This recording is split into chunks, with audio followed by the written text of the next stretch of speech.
coming across like this.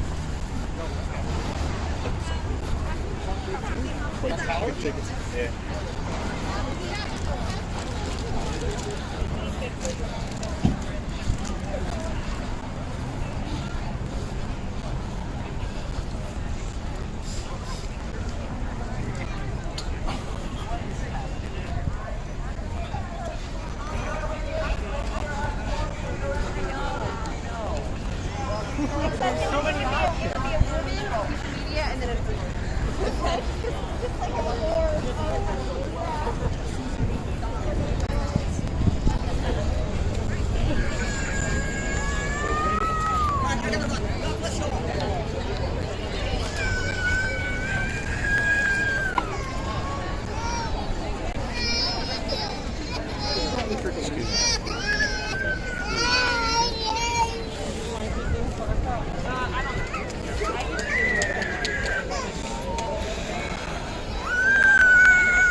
Hello, welcome to the stream.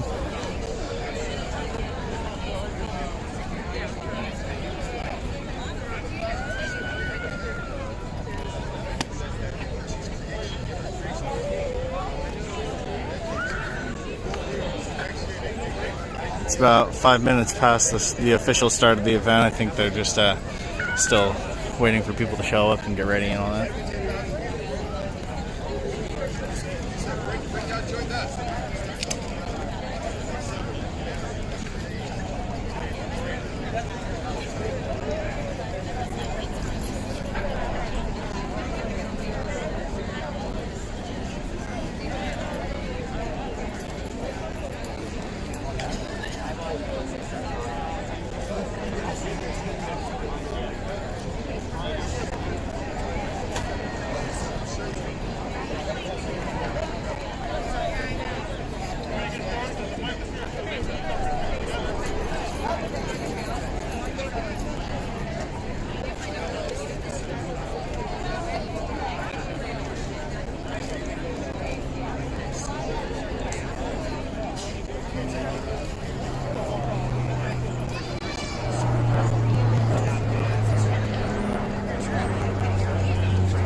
Excuse me if you're chatting. For the moment, I am trying to submit the stream to the bigger body here. Let's see.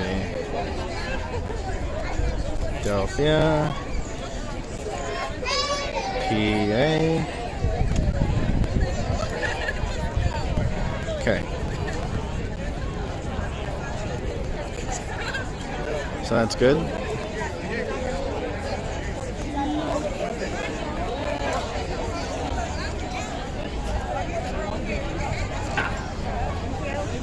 They said that they're going to be starting to speak in a little bit here. Looks like they're getting ready.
Test. Fist up, fight back. Fist up, fight back. Fist up, fight back. Fist up, fight back. Fist up, fight back. Fist up, fight back. Fist up, fight back. Fist up, fight back. Put your fist up, fight back. Fist up, fight back. Put your fist up, fight back. Fist up, fight back. Put your fist up, fight back. Fist up, fight back. Put your fist up, fight back. Fist up, fight back. Put your fist up, fight back. Fist up, fight back. Put your fist up, fight back. Fist up, fight back. Put your fist up, fight back. Fist up, fight back. Put your fist up, fight back. Fist up, fight back. All right, y'all, we need you to come closer. We need you to come closer. Stay socially distanced, but bring it in, y'all. We about to get started. We about to get started. Woo! Black Lives Matter. Black Lives Matter. Oh, Black Lives Matter. Black Lives Matter. Oh, Black Lives Matter. Black Lives Matter. Oh, Black Lives Matter. Black Lives Matter. Oh, Black Lives Matter. Black Lives Matter. Oh, Black Lives Matter. Black Lives Matter. Oh, Black Lives Matter. Black Lives Matter. Oh, Black Lives Matter. Black Lives Matter. When black people are under attack, what do we do? Stand up, fight back. What do we do? Stand up, fight back. What do we do? Stand up, fight back. When black people are under attack, what do we do? Stand up, fight back. What do we do? Stand up, fight back. What do we do? Stand up, fight back. When black women are under attack, what do we do? Stand up, fight back. What do we do? Stand up, fight back. What do we do? Stand up, fight back. When black youth are under attack, what do we do? Stand up, fight back. What do we do? Stand up, fight back. What do we do? Stand up, fight back. When black people are under attack, what do we do? Stand up, fight back. What do we do? Stand up, fight back. What do we do? Stand up, fight back. When black people are under attack, what do we do? Stand up, fight back. What do we do? Stand up, fight back. What do we do? Stand up, fight back. When black trans people are under attack, what do we do? Stand up, fight back. What do we do? Stand up, fight back. What do we do? Stand up, fight back. When black trans people are under attack, what do we do? Stand up, fight back. What do we do? Stand up, fight back. What do we do? Stand up, fight back.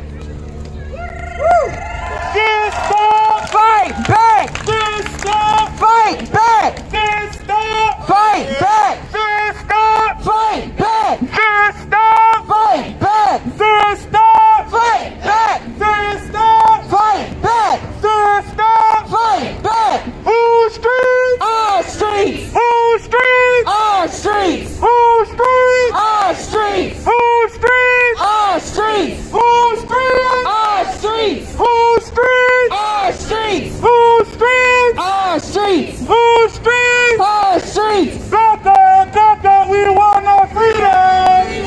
Tell these racist sons, come. We don't need them, need them. I said, Becca, we want our freedom. Tell these racist sons, come. We don't need them, need them. I said, Becca, we want our freedom, freedom. Tell these racist sons, come. We don't need them, need them.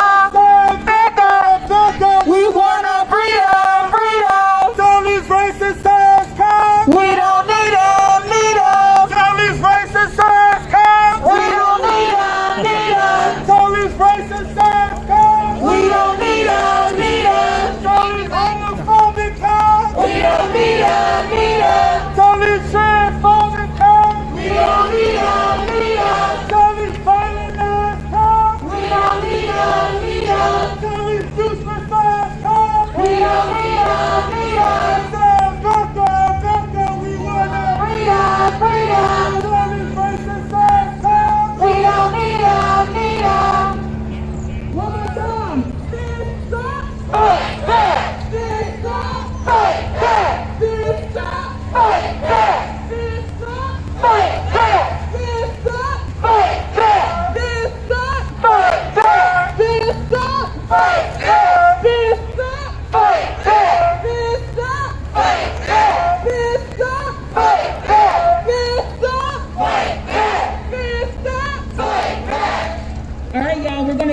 thing started. We're going to get this thing started. Clap for yourselves. We want to be very clear about one thing. We say fists up. We say fists up. We say fists up. We say fists up. We say fists up. We say fists up because we recognize that we have to fight like our lives depend on it. Because they do. We have to organize like our lives depend on it. Because they do. So when we say fists up, you say fight back. Fists up. Fight back. Fists up. Fight back. Fists up. Fight back. Fists up. Fight back. Fists up. Fight back. Fists up. Fight back. Fists up. Fight back. Let's be clear. This is a system that is willing to kill us in our sleep. This is a system that is willing to punish cops only for the bullets that didn't kill us.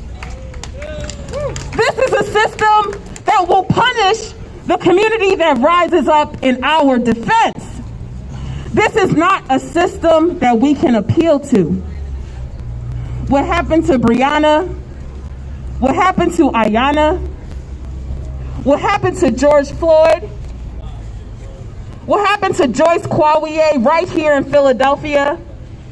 That should convince us that this is not a system that we can appeal to. This is a system that will only move when we rise to tell it to move. Right? This is not a system that will create the liberated world that we all want to live in.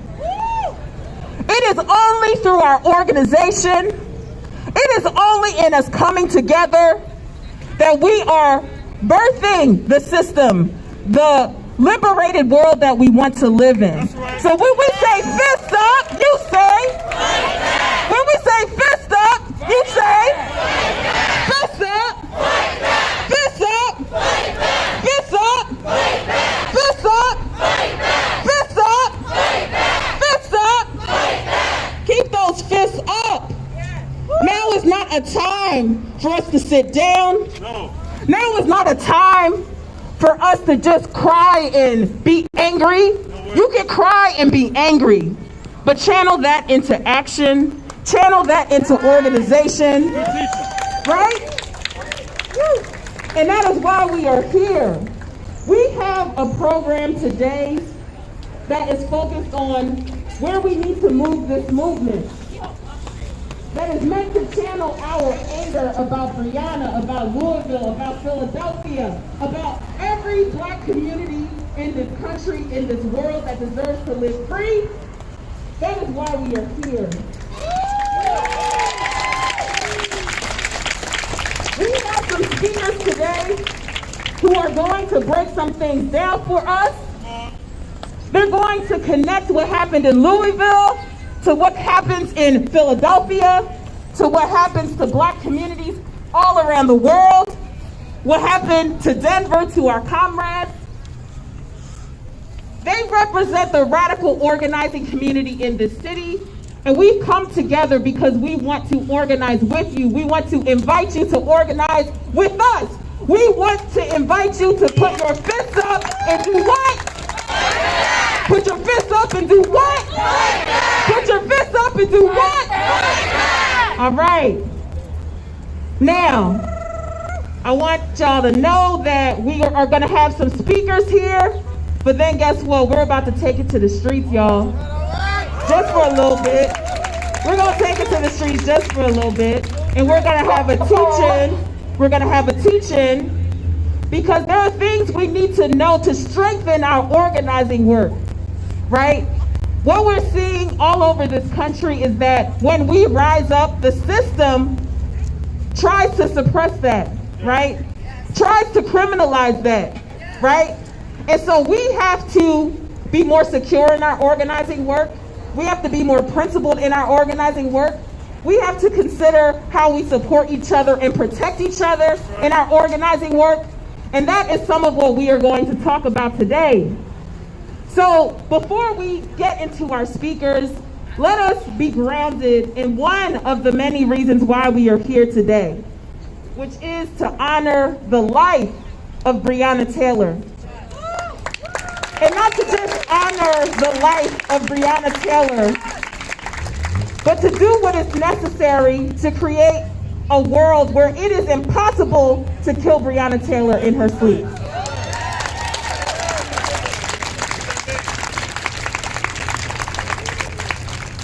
So, to ground us in Breonna's life, to channel our anger, our rage that she is no longer with us into the action today, we invite you to put your fist up for Breonna. Put your fist up for Breonna. Put your fist up for Breonna. And we're going to have a moment of silence and respect and love for Breonna Taylor.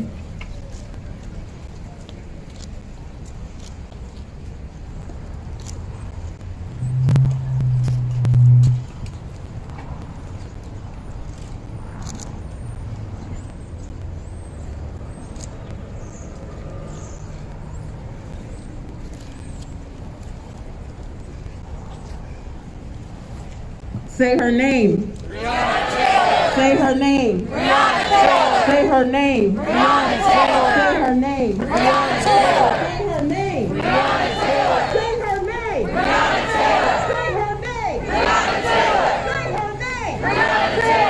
her name. Breonna Taylor. We will fight like our lives depend on it because they do. Now, we want to elevate the struggle of our comrades in Louisville. Louisville, the city that Breonna chose, the city that extinguished her life. We have comrades in Louisville who are fighting for their lives. And they are asking us to be in solidarity with them.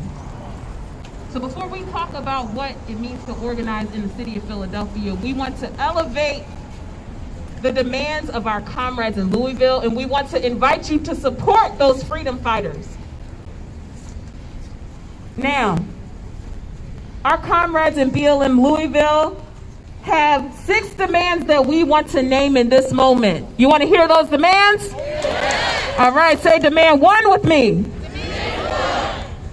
Immediately fire and revoke the pensions of the officers that murdered Breonna Taylor. Say demand 2. Divest from the Louisville Metropolitan Police Department and invest in community building. Say demand 3.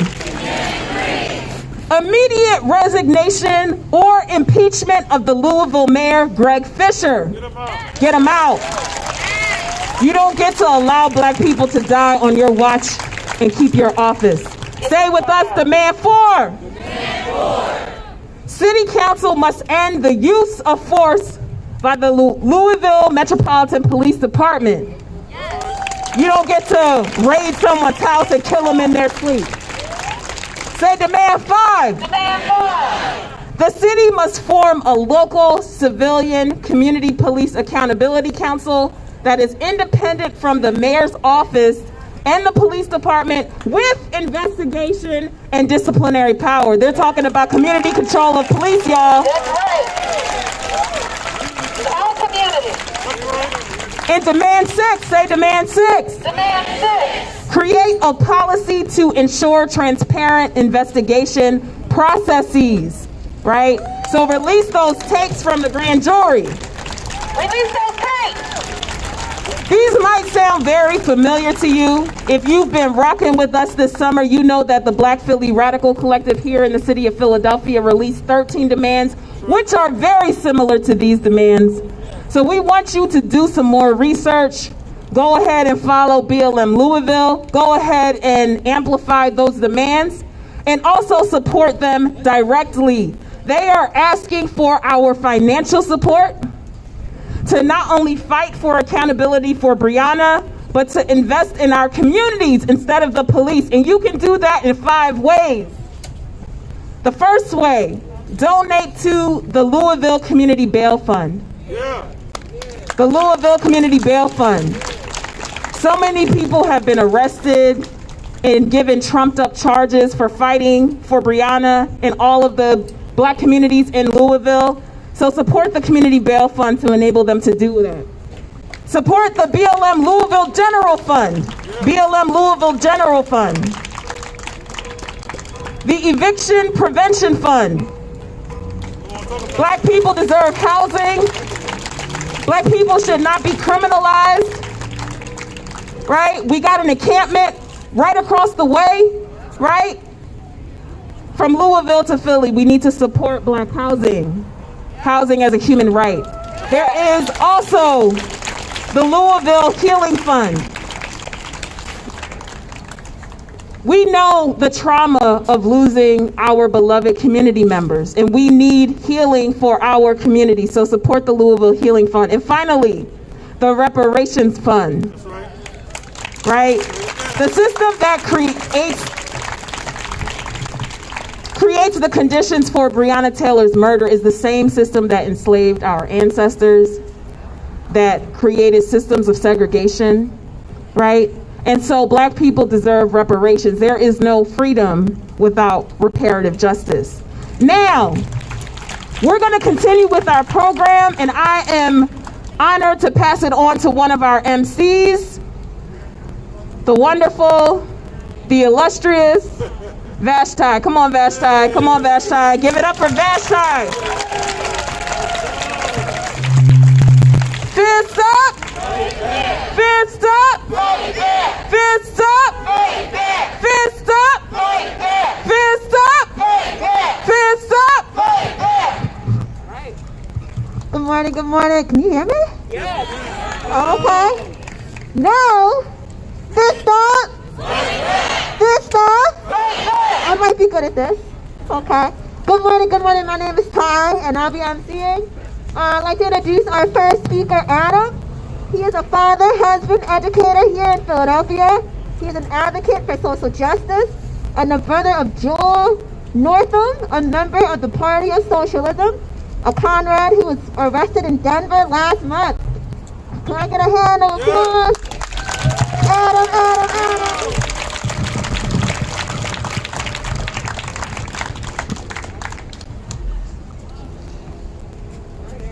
All right. Good afternoon. I'm blessed to have been asked to speak this afternoon to you on behalf of my brother Joel. Some of you in the crowd know Joel personally. Many of you have learned a little bit more about him over the past 2 weeks. For those of you who don't know, Joel is one of the 3 courageous, compassionate, determined, unflinching freedom fighters that was arrested, abducted in Denver, Colorado last month. Yeah. Arrested and abducted in Denver, Colorado last month. This was a blatant attempt to silence dissenting critics of this free-falling nation. They are out on bond now. They face a long legal battle, but they're free. We can clap for that. I'd be remiss if I didn't ask you to donate to their defense fund at pslweb.org/donate for Denver. But more importantly, Joel doesn't want us to focus on that, so we're not going to. More importantly, because Joel is much more eloquent than I can ever be, I'm going to share a statement directly from him to you this morning. So, to you from Joel Northam. Good afternoon, comrades and friends. It is with the utmost humility that I accept the honor of speaking with you by proxy today. I want to give a red salute to Black Lives Matter Philly, to the Black Alliance for Peace, the Party for Socialism and Liberation Philly, and all of the other organizations represented here, and people that I have not yet had the opportunity and the pleasure of meeting. As many of you may have heard, I, along with 2 other comrades and members of the PSL in Denver, were arrested and jailed on September 17th in a coordinated police attack. We were arrested at our homes and in our cars while driving. I was arrested by a SWAT team that stormed my apartment. They were accompanied by an MRAP military vehicle. We were held for 8 days in solitary confinement before ever being brought before a judge. I am charged with 11 felonies, including the bizarre felony of kidnapping. And we now face decades in prison. We did not commit any crime. We did not commit any crime. Our only so-called crime was that we are the leaders of sustained mass peaceful protests that have taken place over many months demanding the DA arrest the police officers who brutally murdered Elijah McClain, a 23-year-old unarmed black man.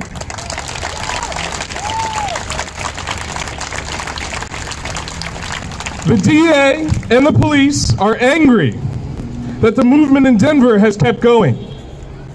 The purpose of our arrest is to stop this movement. This is a purely political prosecution. They want to scare us. Right. They want to intimidate the movement. Right. They will fail. We are not intimidated. We are not stopping. We are organizing. And with the support of the growing nationwide movement for justice, we will prevail.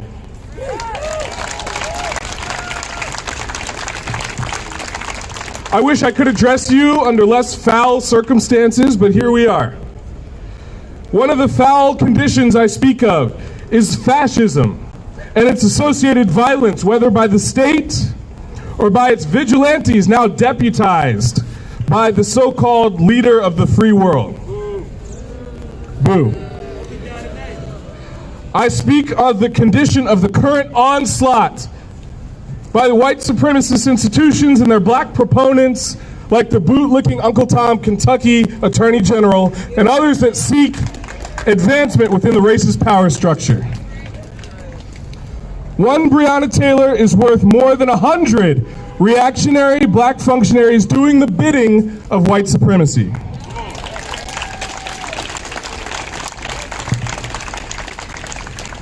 It is a dark yet unfortunate certainty that Breonna will not receive justice in this country.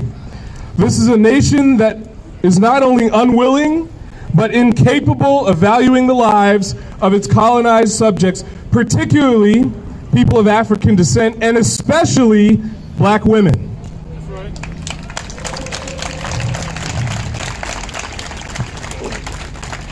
Our status as a captive nation within the U.S.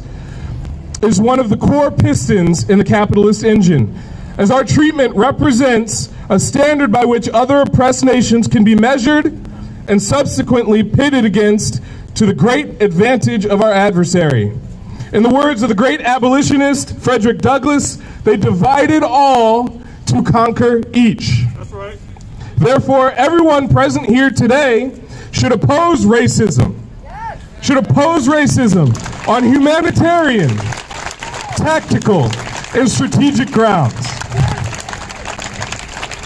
We oppose racism on humanitarian grounds because it is evil. Because race, the concept, is dynamic and defined by the needs of capital. And because having slightly different physical features due to our ancestors being from different regions of the world does not make one more or less human. Because this reason by itself is a terrible one to inflict violence and terror upon each other.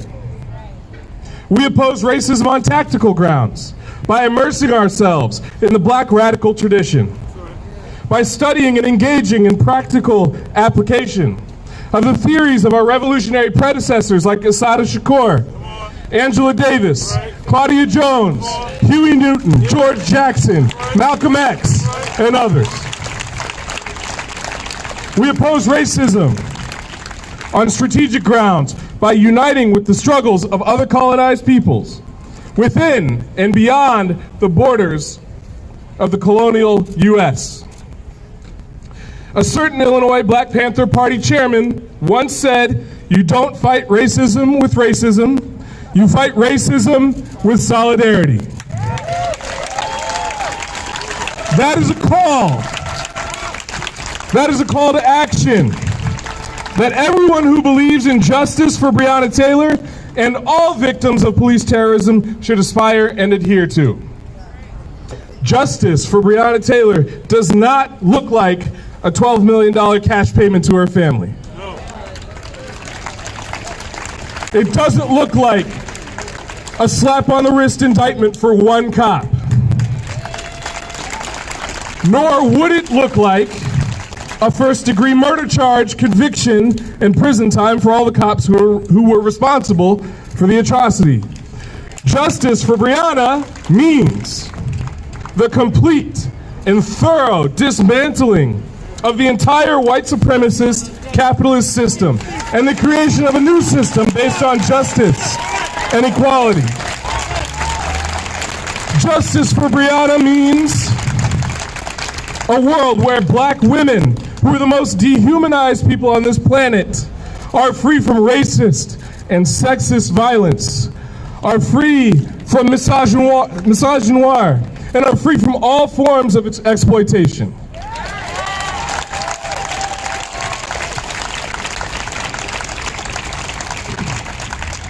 There can be no justice on stolen land, especially land stolen by and currently administered by the most sociopathic and sadistic ruling class in world history, until we, the people, bring it to fruition. We, the people. Though this is a turbulent time for all of us, through your actions, you have given us the utmost confidence that the movement for Black lives will only be steeled and strengthened during the crisis we're currently in. Those of us who were arrested in Denver are facing heavy charges, but we know we are not alone. Your outpouring of support and solidarity has meant the world to us, and the only way that we know how to pay it forward is to continue to fight. So we will. We will continue to fight for Black lives here. And the movement for Black lives here will continue to fight for oppressed people who are held captive by the racist, imperialist U.S. state overseas until the last is first and the first is last. Revolutionary love to everyone. Power to the people.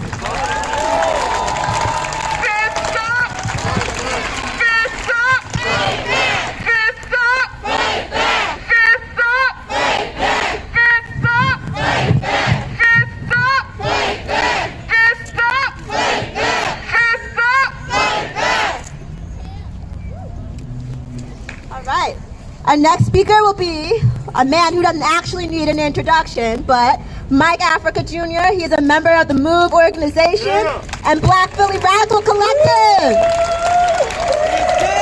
Let's go, Mike! Yeah,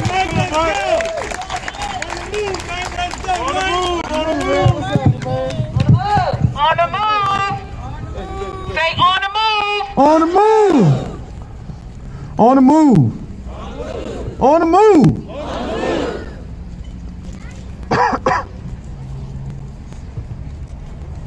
As she said, my name is Mike Africa Jr. I'm a member of the MOVE organization and a member of the Black Philly Radical Collective.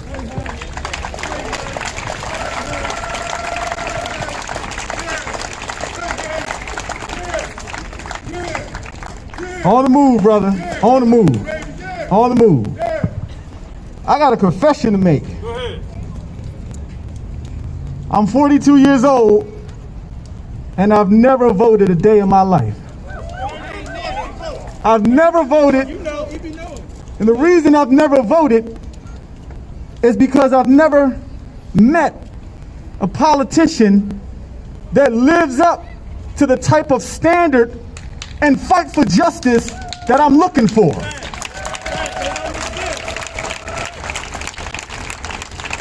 Did you know that, according to the New York Times, 3 unarmed African Americans are killed every single day in this country, and has since at least 2013 by the police. The police kill at least 3 African Americans every single day. These are the ones that we know about. How many do we not know about? I've never voted a day in my life. And the reason I've never voted is because I've never met a politician that lives up to my standard of justice. On May 13th, 1985, the city of Philadelphia sent their police to my family's home, and they flew a helicopter over our house and dropped a bomb.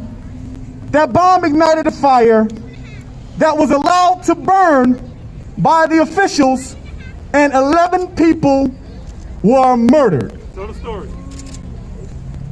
When the police and the mayor and the officials involved were called into question, they were all granted qualified immunity. None of them served a day in prison. None of them were in any way punished. And when the jury decided to force them to pay $1 a week for 11 years, the judge took that away too. And the politicians that were calling for us to vote for them were nowhere to be found. I've never met a politician that was fighting to eliminate qualified immunity. And until there is someone that is willing to eliminate a law that will not allow the police that are killing us daily, until there is someone that is willing to fight for us, I will not vote. I will not vote. All right. There is, we on the move. He on the move. See, I know that there's a lot of people that do vote. And in the words of Ramona Africa, if you're going to vote, then make the people you vote for represent you correctly. That's right. Make them live up to what they make you vote for. There's a politician, I will not say his name, but he has coronavirus. He has coronavirus. I won't say his name, but I'll just say he has coronavirus. He was elected, selected to lead this nation. And what is his response to the protests against the injustices happening to black people in this country? What's he say? Stand by. That's right. To the white supremacists that are giving these police support. That's right. He's telling them to stand by. This is the reason that I don't vote. When I saw that Attorney General, did you guys see Django? Steven from Django? Yes, sir, boss. Boss, he's sleeping in the big old boss. All of that. When I seen that attorney, I will not say his name either. Come on. When I saw him come with that ridiculous excuse about why those police were not being prosecuted, all I can remember is thinking, what did people expect? Because that person is exactly what this system is about and what they represent. When these police go around killing people, shooting black people, and killing us, like the way they did Fred Hampton, like the way they did Breonna Taylor, and not be punished in the same way that a black person would be punished, even if they were just accused of the same thing, I knew that justice would not be served. And when I saw, you guys remember the player that used to play for the Philadelphia 76ers? I won't say his name either, but they used to call him the round mound of rebound. And he made a statement that said he think that the Attorney General got it right. They shot at the police first and this, that, and the other.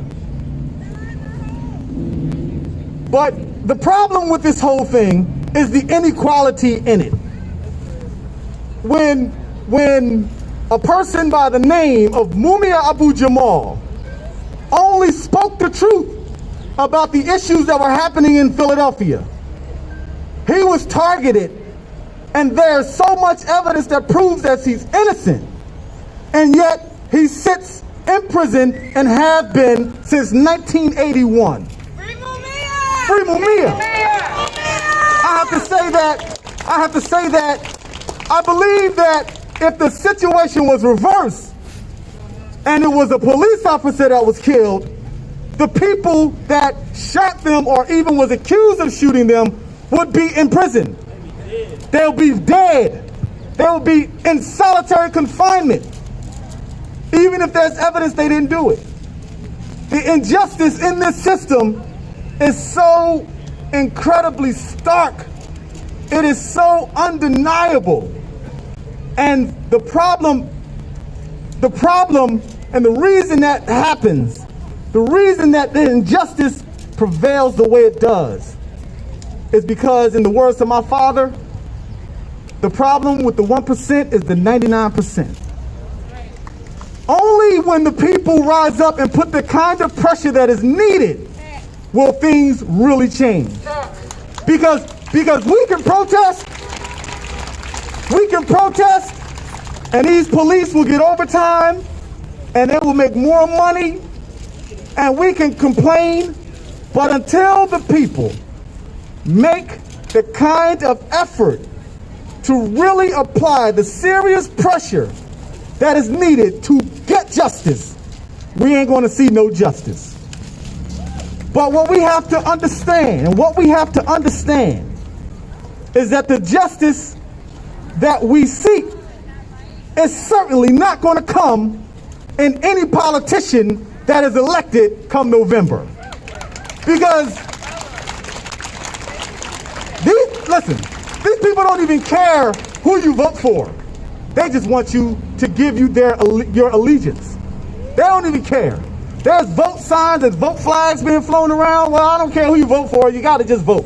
Because they want to keep people's minds wrapped up in voting so that they'll take your mind off of organizing. That's right. Because as long as you're thinking about who you're going to vote for and giving these people your power, then it takes you away from the actual responsibility that you have for yourself. Absolutely. It is important for us to realize that there is no lesser of evil when it comes to one or the other. I'm trying not to say their names.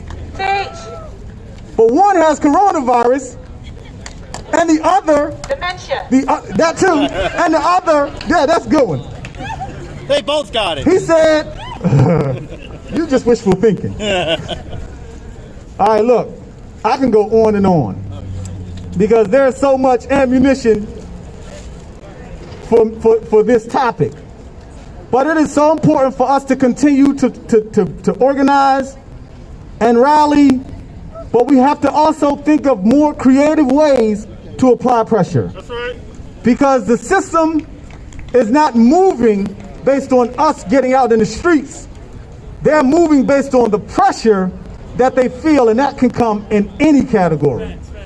So we must find other ways to organize, We must continue to keep this thing going, and we must also pay attention to the type of power we have.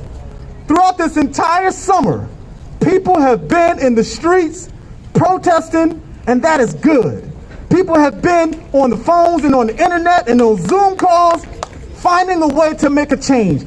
People that you would not have thought would have even really cared have seen the light that there is a problem in this system and we need to do something about it. And because of that, we are seeing people rising up like we've never seen before. We must continue to keep that going and lead the charge to make change and push for justice. On the move. Long live revolution! Long live revolution! Long live revolution! Long live revolution! Fist up! Fight back! Fist up! Fight back! Fist up! Fight back! Fist up! Fight back! Fist up! Fight back! Fist up! Fight back! Fist up! Fight back! Fist up! Fight back! All right, our next speaker is T. She is a community activist and organizer. She also supports and coordinates for Philadelphia's Community Bail Fund.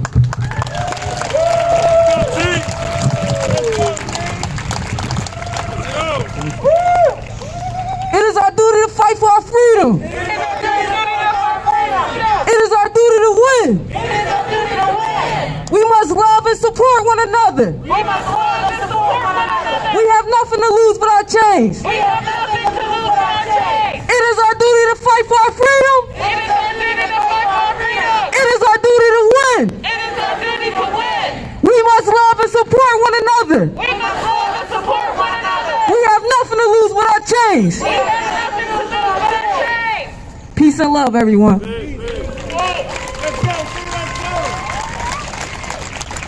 My name is T. I'm a bail support coordinator at the Philadelphia Community Bail Fund. And our mission is to end cash bail. We stand in solidarity with Louisville, from Louisville to Philadelphia. We scream end cash bail.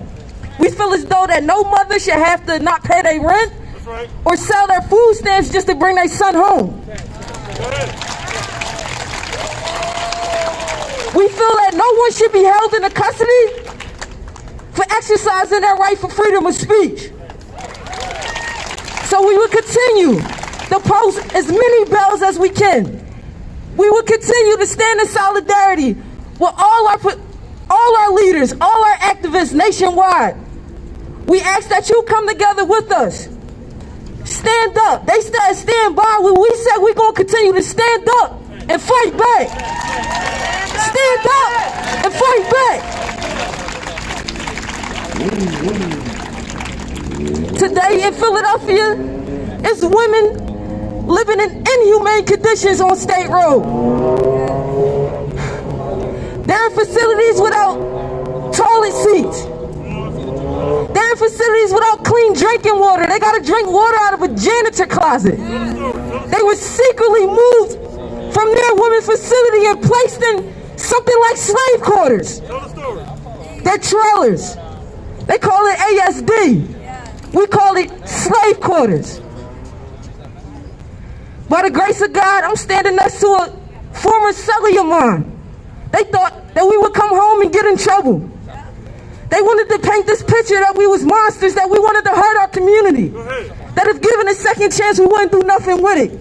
But we know you're beautiful. Beautiful. But I'm happy to say, together, we're standing strong, fist up, fighting back, and getting in good trouble.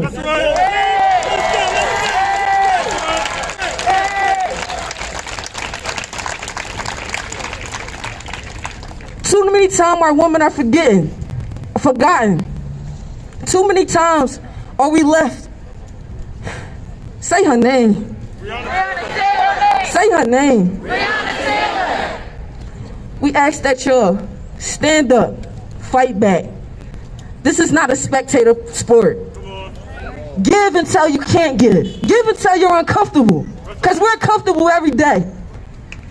Every day that we fight, every day that another person dies, another sister, every day that a dream is cut short. Y'all would never feel how we feel, so feel it and give until you can't give anymore. We're standing on the shoulders of giants. And I'm so grateful for the foundation that our leaders has laid for us. But this is our moment to push that envelope further. A man said in this very state, he said, give me liberty or give me death. Well, we say, my ancestors said, we're not free until we all free. That's right. They wrote that in history. He said, give him liberty or give him death. My ancestors said, we're not free until we all free. So I want y'all to think about those ladies that's going to bed tonight, that won't be there with their kids. The only way that we can combat this white supremacy fuel system is through black love. That's right. Through black power. That's right. And solidarity. Solidarity. Peace and love. Let's go, team.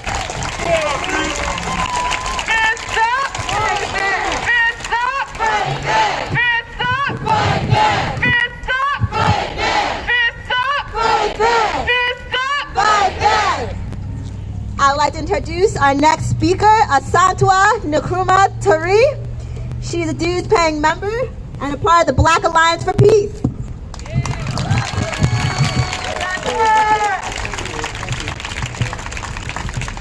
Good afternoon, everyone. Can you hear me? Yeah. Good afternoon, everybody. Can you hear me? Because I want to make sure you hear everything that I say, all right? All right. My name is Asantwa Nkrumah Turi. I'm a dues-paying member of Black Alliance for Peace. I'm also a member of the Green Party of Philadelphia. And yes, don't get it twisted, there are black people in the Green Party. I want to give thanks to Black Lives Matter Philadelphia and to all the other organizations that made today's successful event possible. And of course, I want to give thanks to all of you for coming out here today, because today is a beautiful day for revolution. The police murder of George Floyd on May 25th saw thousands of justice-loving people across the United States and around the world taken to the streets to protest. For more than 6 weeks, protests were done in every state of this country, and there were protests in Africa, Europe, or below Palestine, South America, and several island nations in the South Pacific. These street protests, some of them were as large as 20,000 people, and they included protests at the U.S. embassies in Nairobi, Kenya, Accra, Ghana, Seoul, South Korea, Colombo, Sri Lanka, Oslo, Norway, Rome, Italy, Athens, Greece, Madrid, Spain, Dublin, Ireland, Kingston, Jamaica, Bogota, Colombia, and so many others. Also, protests were seen in major cities in Great Britain, such as London, Manchester, Liverpool, Birmingham, and others. There were protests outside the Kadena Air Force Base in Okinawa, Japan, the American Chamber of Commerce in Buenos Aires, Argentina, and of course, not to be forgotten, the Aboriginal people of Australia and the Maori people of New Zealand. Everybody was protesting.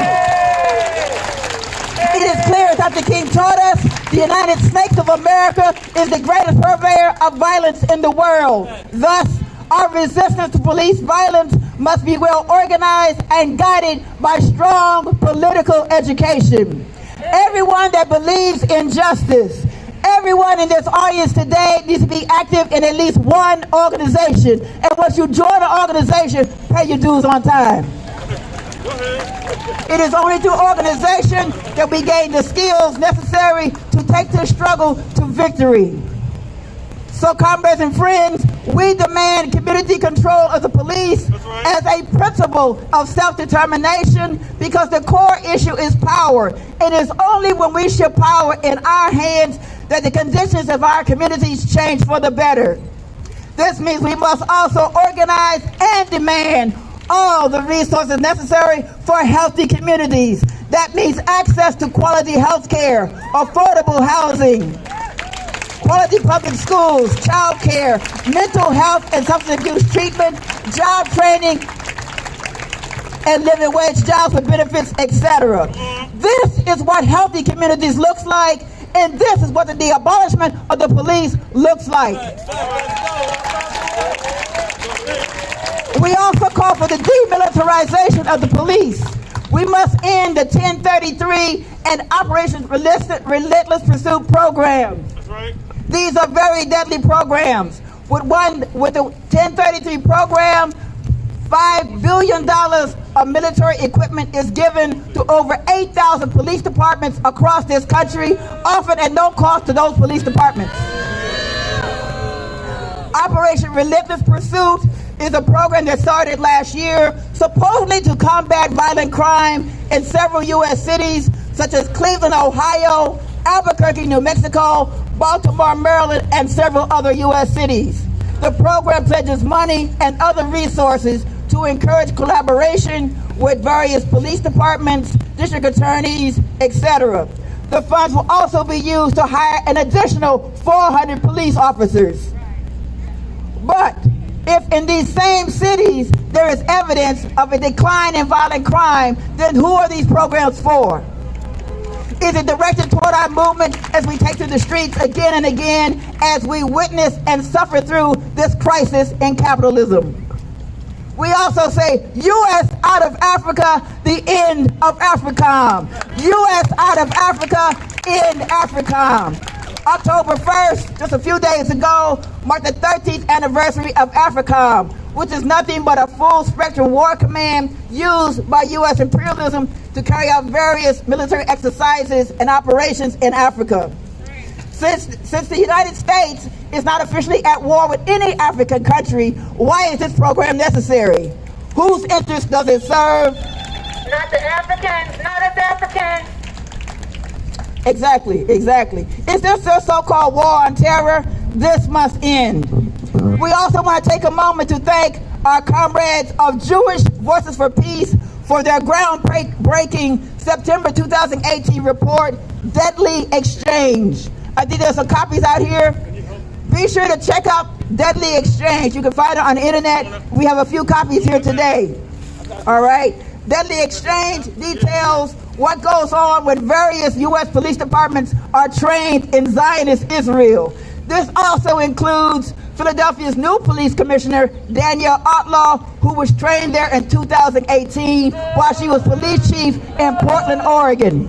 Let us also take a moment to acknowledge that some members of even the Louisville Police Department have also been trained in Zionist Israel in 2011 when its police chief was a black man named Robert White. Clearly we can see from that not all skin folk are kinfolk. Lastly, I want to say something to all the young people out here. There's a lot of pressure on you to vote. And if you decide to vote, that's fine. But don't let anybody vote shame you about voting for Tweedledee and Tweedledum. The Republicans don't care about police violence against our communities, and neither do the Republicans. Creepy Joe and Kamala Harris don't give a damn about police violence against us. They both support the cops. They all support the cops. President Trump will not condemn racist white militias, and creepy Joe Biden and Kamala Harris will never condemn racist police. Therefore, if you're going to vote, make sure your vote is organized, make sure you've done your research, and don't let anybody shame you about voting for whoever you want to vote for. Lastly, let me also say this. This year is the 100th anniversary of women's legal right to vote in this country. Now, I just want to know, if everybody is so hyped about women's right to vote, and this year is the 100th anniversary of that legal right, where are the rights for women who are homeless? What about the voting rights of homeless women if they cannot put down a quote-unquote legal address? What about formerly incarcerated women? What about transgender women in the process of changing?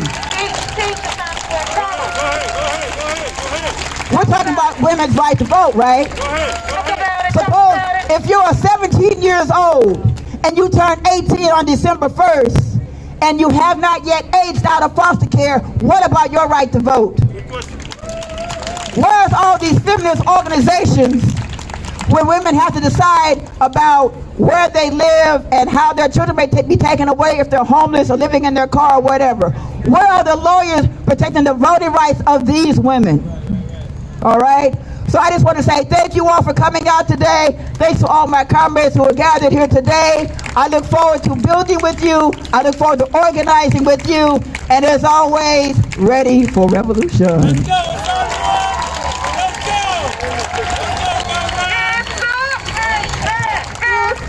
Fight back! Fight back! Fight back!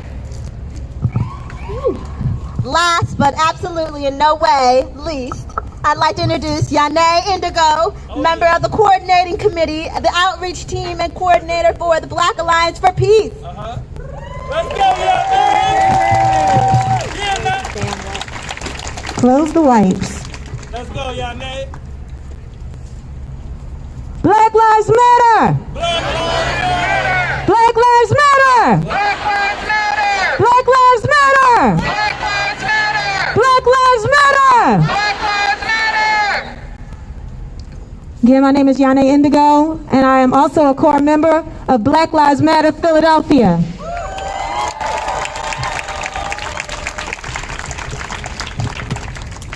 This is an important time. This is a time of rebellion. They want us to think that this is just a time of protest, but this is a time of rebellion. This is a time where we have come together collectively saying this system is fucked up and we don't need it anymore. It's time for this system to go and we are ready to burn it the fuck down. That's what time it is. It's fucking rebellion time. Let's go! Let's go! It's really important for us to understand that if we want to live, and we want to live with joy and peace like we all deserve, then we have to dismantle this bullshit ass motherfucking system. And in order for us to do that, we have to stop getting distracted by working to empower ourselves within the system, and we have to remove that system while we build anew. That is the only way for us to move forward. And it's not going to be an easy task because the system is organized.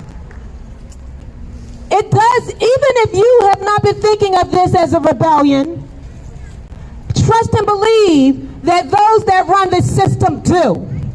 They think of this and understand this to be an insurgency. And they have been implementing their counter-insurgency programs in our community across this country and around the world. There's a reason why there are not any more police stations on fire. It wasn't only one bad police station. We don't need no pig houses. Why are the rest of the pig houses standing?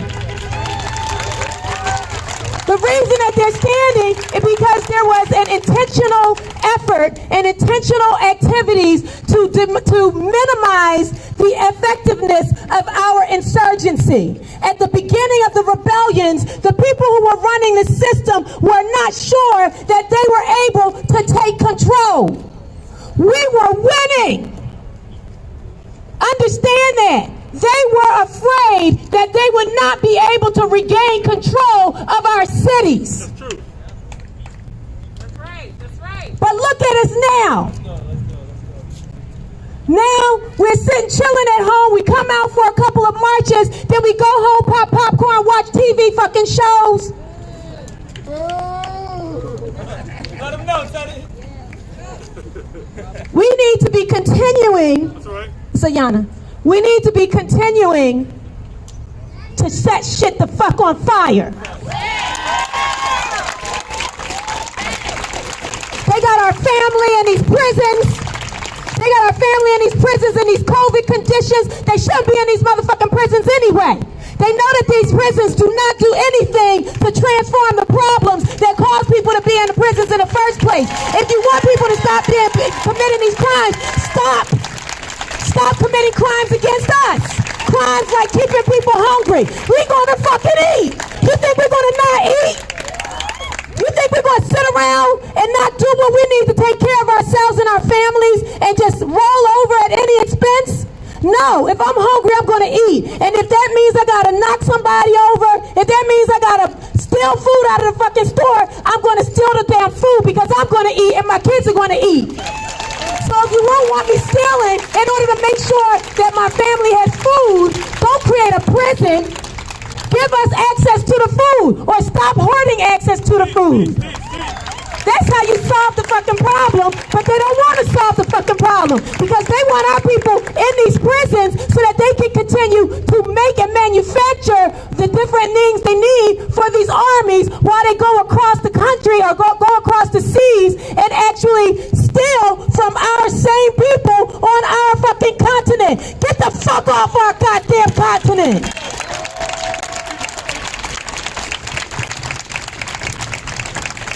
I want you to be clear when I talk about the fact that they have a counterinsurgency program. This I'm going to read just a little bit.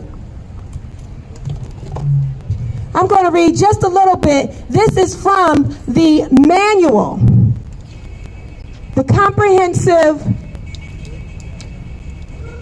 the joint publication 324, counterinsurgency. This is the manual that is used. I'm not going to read everything, but I do want it to be clear that the counterinsurgency program is an actual program. It is an organized program. Okay? Let's go. COIN, counterinsurgency, is distinguished from traditional warfare due to the focus of its operations, a relevant population, and its strategic purpose to gain and maintain control or influence over and the support of that relevant population through political, psychological, and economic methods.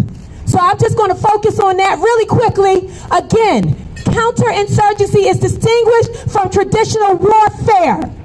That is what is written in the manual. It is distinguished from traditional warfare because it is warfare. Okay? So understand that. When we say we are at war, we say that because we are at war.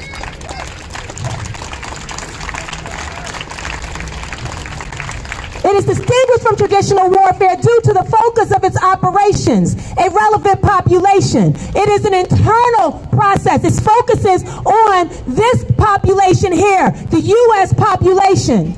Its strategic purpose is to gain or maintain control or influence over that relevant population and support of that relevant population through political, psychological, and economic methods. What that means is that they use their money, resources, and access. How many superstar activists you see out there?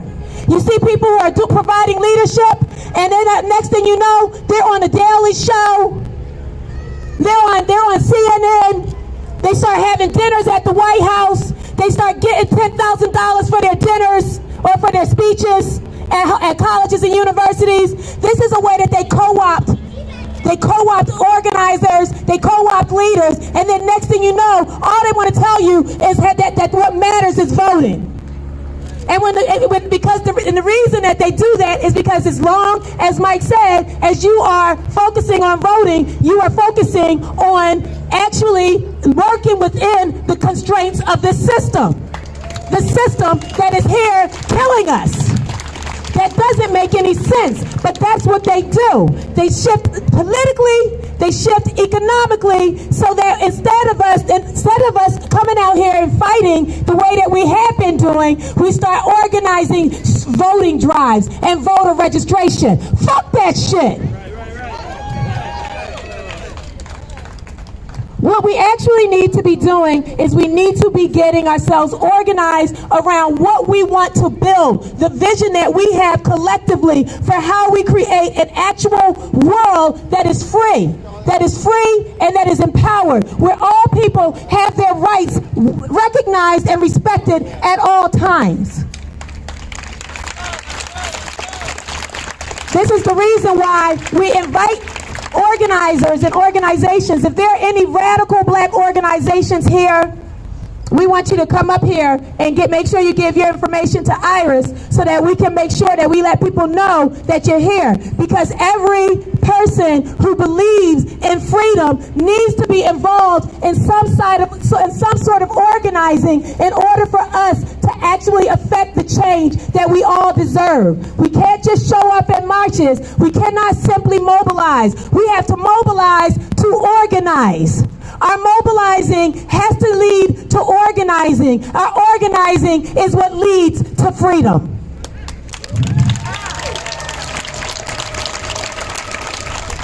What they do with their counterinsurgency program is they anticipate what our narrative is going to be, and then they throw it out before we do, and then they also throw out the counter narrative. They have so many tactics for dismantling and defanging our rebellion, but we are not going to stop. Are we going to stop? No. Are we stopping? No. Are we stopping? No. We're going to burn this shit the fuck down.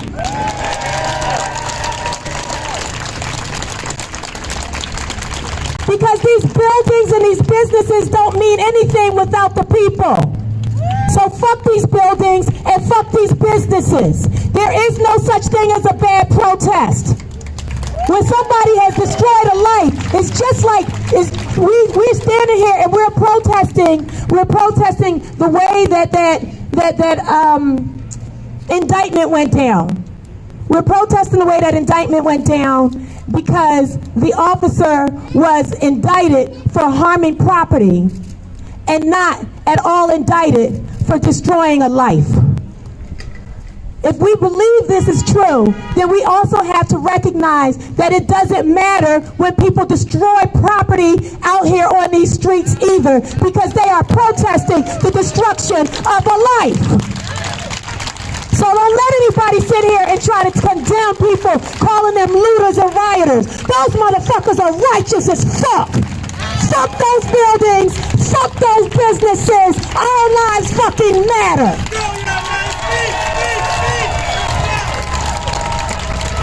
Fess up!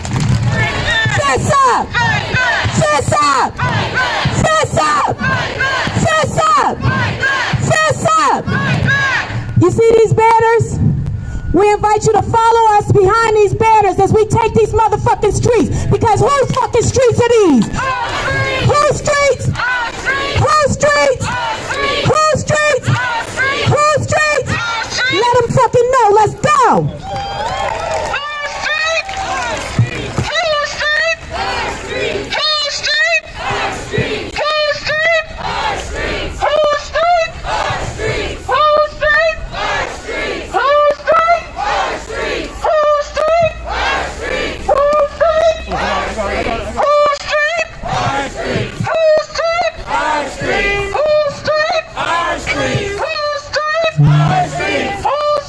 Our street!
down.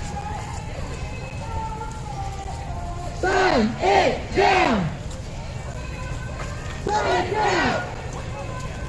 Burn it down. Burn it down. Burn it down. Burn it down. Burn it down. Freedom, freedom. Freedom, freedom, freedom. We want our freedom, freedom.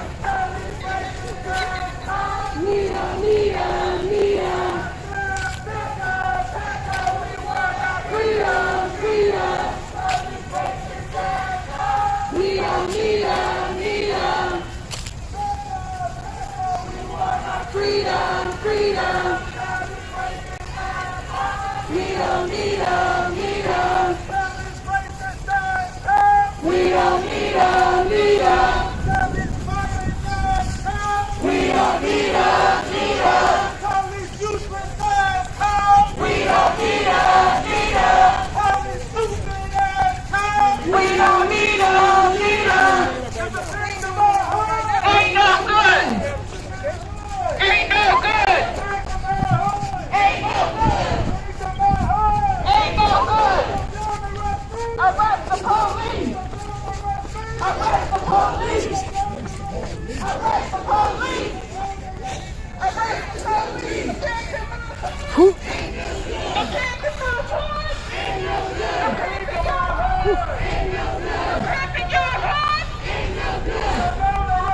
Arrest the police! Arrest the police! Arrest the police! Arrest the police! Ain't no good! Ain't no good! Ain't no good! Ain't no good! Arrest the police! Arrest the police!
part, but it's Castwell Live.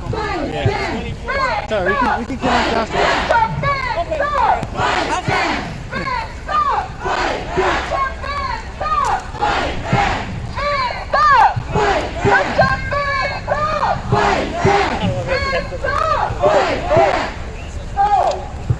We're going to take a pause for the cause. That's right. We're going to take a quick pause and hear from some more of our freedom fighters in the city of Philadelphia. You ready to hear some more? I said, are you ready to hear some more? Put them fists up! Fists up! Fists up! Fists up! Fists up! Fists up!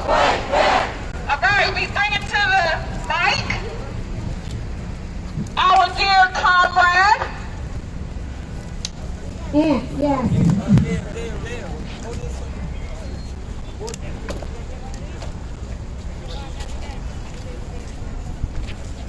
Because often at these righteous protests, our family gets kidnapped by the system, and it is important that we show up to support them. And so Ann is going to talk to you about what supporting our family who has been kidnapped at a protest, at a righteous-ass protest, looks like. Peace, y'all, peace. I gotta relax. Hold on. I gotta relax real quick.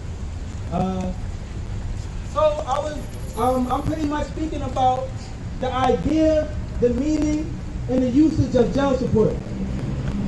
Now, as some of y'all may have heard before, this mobilizing stuff is important. You gotta do it, but it's not the only avenue to politically engage. Right? We know that voting is the weakest version of politically engaging. Mobilizing is another aspect, but then there's a coordination of people that need to happen when our people take to the streets and the police respond how the police respond. Now, we know the police's response to our people in the uprisings during the 31st and the 30th. I'm not going to get too into detail into that, but I was one of the people that was arrested on the 31st when the police decided to act as if it was a military occupation of West Philadelphia. When this happened though, my comrades had my back. The whole time I hit one of the jaws where I was texting like this, you know. I was in the back of the paddy wagon and I was texting my comrades, and they were trying to figure out what I needed, where I was going to be, what I needed when they picked me up. This is important because usually people outside of organized communities, you can get picked up by the police at any time and nobody gonna know what the fuck happened to you. I bring this person up because he's not here to defend himself. I got arrested with another person that night. He wasn't an organizer, he wasn't protesting. My man got out the crib, he went to go buy some Lucy's. On his way to buy some Lucy's, the police that were occupying West Philly kidnapped this man. We were in West Philly. We on 52nd Street. The police drove us around the city for hours and then eventually released us in North Philly. I don't know if that man got home. I don't know if anybody got communication with him. But that cannot happen to the people that put their lives on the line. If you cannot physically mobilize, it is a bare minimum that you support the people that can. It's a bare minimum. We prioritize jail support because it is very demoralizing. This is why the police arrest you. Because I got arrested and the charges was dumb as shit that didn't really matter. But the idea is to make you so scared that you don't want to come out again. When I got booked, people were telling me like, yo, you should lay low for a little while. Everybody should relax. And obviously, that fear is justified. But they want to keep doing that until you are so scared to mobilize that the movement is over. But jail support got to be so lit that when I go to jail, when I come out, it's like another protest is about to happen. That's what jail support is supposed to happen.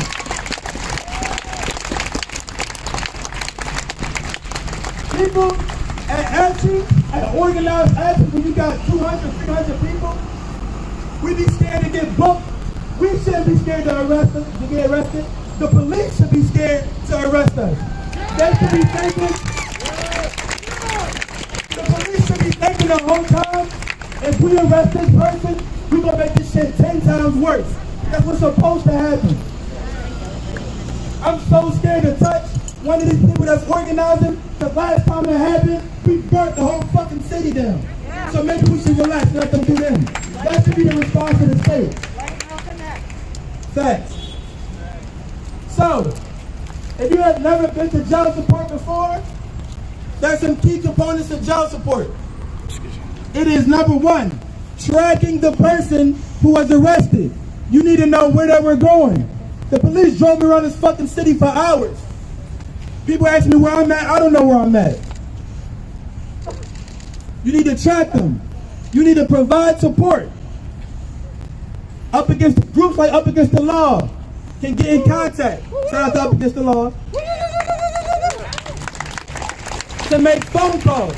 And then the last but not least, is in the process while you're waiting to get released, you should be physically present to either offer a ride, offer some food.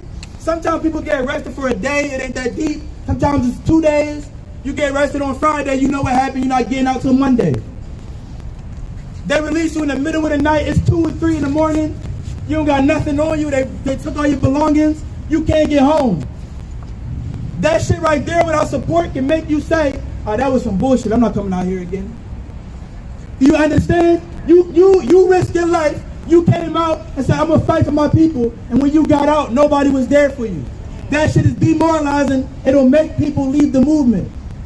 But if I get booked, and I come out of jail, and there's 6 cars waiting for me, I might fucking say, we might protest again. And we have done that shit before. We definitely have done that shit before.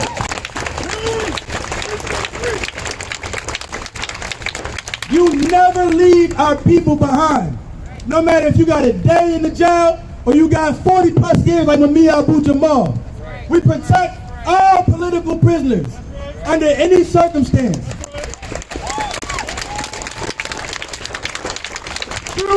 Through the sustained support of Mamiya Abu-Jamal, he is still fighting for us inside that cell. Mamiya said, no matter all the bullshit that I got going on in here, I'ma still fight for y'all. So we have no choice but to fight for him. And I want y'all to know, when y'all come out to these actions, we gonna do jail support. I want the police to be so fucking scared to arrest one of y'all that they think twice to do it. That's our goal. Jail support is as material as it is psychological. Is it worth getting the city burned down? Is it worth the arrest me? You want to try it? We're going to have to negotiate. Right now, we have a loss of power. Oh, everybody run. We don't want to get arrested. Nobody go out. Stay in the house. We already risking. There's no such thing as coming out here with 0% risk. So if you want to come out here and be completely riskless, it doesn't exist like that. You already got the risk of COVID. It would be nice to not be out here organizing in the midst of COVID, but the police don't rest. If COVID don't kill you, the police kill you first. Yeah.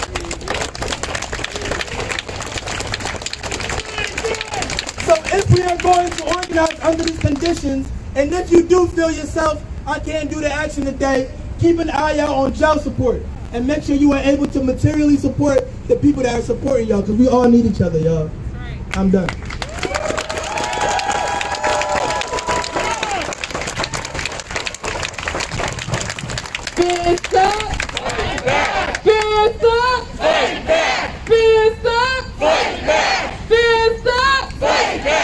I hope y'all listen to our comrade Ant real closely. Part of what he is saying and part of what our next speakers are going to be talking about is the fact that even if you are not the organizer of an action, even if you are staying at home, we still need each other. We all have a role to play, right? Did you hear the steps he told you about jail support? You can show up and support our freedom fighters. even if you stay at home. Now, we want to hear from my good brother and comrade, Salim, who is representing the Abolitionist Law Center. Give it up for the ALC. And also representing the Black Philly Radical Collective. Peace, everybody. I want to talk about political prisoners, but before I do, I want to point out that sign right there, bad things happen in Philly. For those of us that watched that bullshit debate the other night, I think that's about the only truth that came out of that debate. And that is, if you're a racist piece of shit, if you're a racist vigilante, and you come to Philly looking for smoke, bad things are going to happen to you in Philadelphia. That's the truth. And as a lifelong native of Philadelphia, I'm proud as fuck to be from Philly, and I'm proud that bad things happen in Philly. Philly is the city of abolition. Don't ever forget that. This is the city that Richard Allen was in. This is the city, one of the main stations on the Underground Railroad. So don't ever forget that legacy. So yeah, bad things happen in Philly. If you come here looking for some smoke, you're going to get it. Yeah, talked about, imagine coming out to a protest and getting out and having no support. Imagine being in prison for 50 years for responding and answering police brutality 50 years ago in the city of Philadelphia and not having no support today.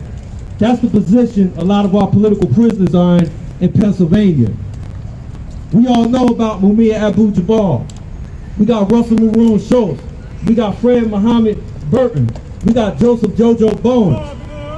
There's dozens of others who have been inside these prisons for close to 50 years for standing up and responding to police brutality in the 60s and 70s. They gave that smoke back when Frank Rizzo unleashed the police on our communities back then. And I don't need to go into a history of Frank Rizzo. We all know what type of racist scumbag bastard he was. But they're still in prison to this day. A lot of them are feeling left behind. But everyone in this crowd right here could be the next political prisoner. When we was at the Art Museum steps, we heard Adam talk. He's a modern day political prisoner. And if we don't get our movement tight and start supporting the political prisoners that are inside the prisons now, who are seniors, who are in their 70s, who are on the verge of their death, how are we going to support someone like Adam if the state has its way and sentences him to decades in prison? How are we going to show up for him when we can't even show up for those who showed up for us before some of us were born and showed up for us in another era?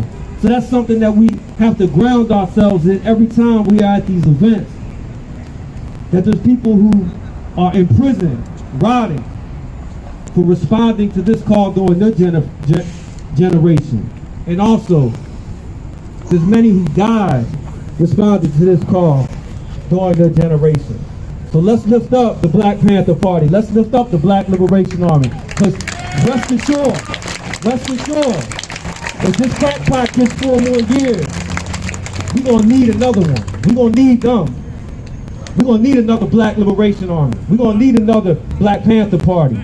He told his troops to stand back and stand down. What we going to tell ours? All right? So remember that, because this ain't no game. This ain't no game. If you think that Donald Trump is a fascist, if you think that those who support him are fascists, then you better be ready to defend yourself against them bastards. And we also better be ready to make this clear. We ain't building no more statues to our martyrs. If there's going to be any statues to martyrs, it's going to be theirs. All right? The days of us dying in the streets is over.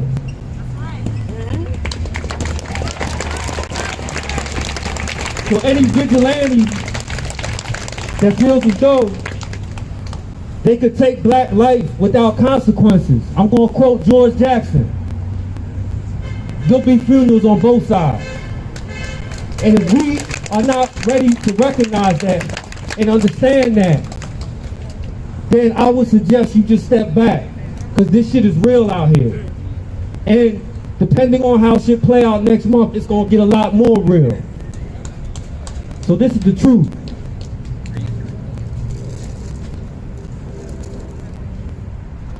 We need to make sure that we show up, not just now for political prisoners.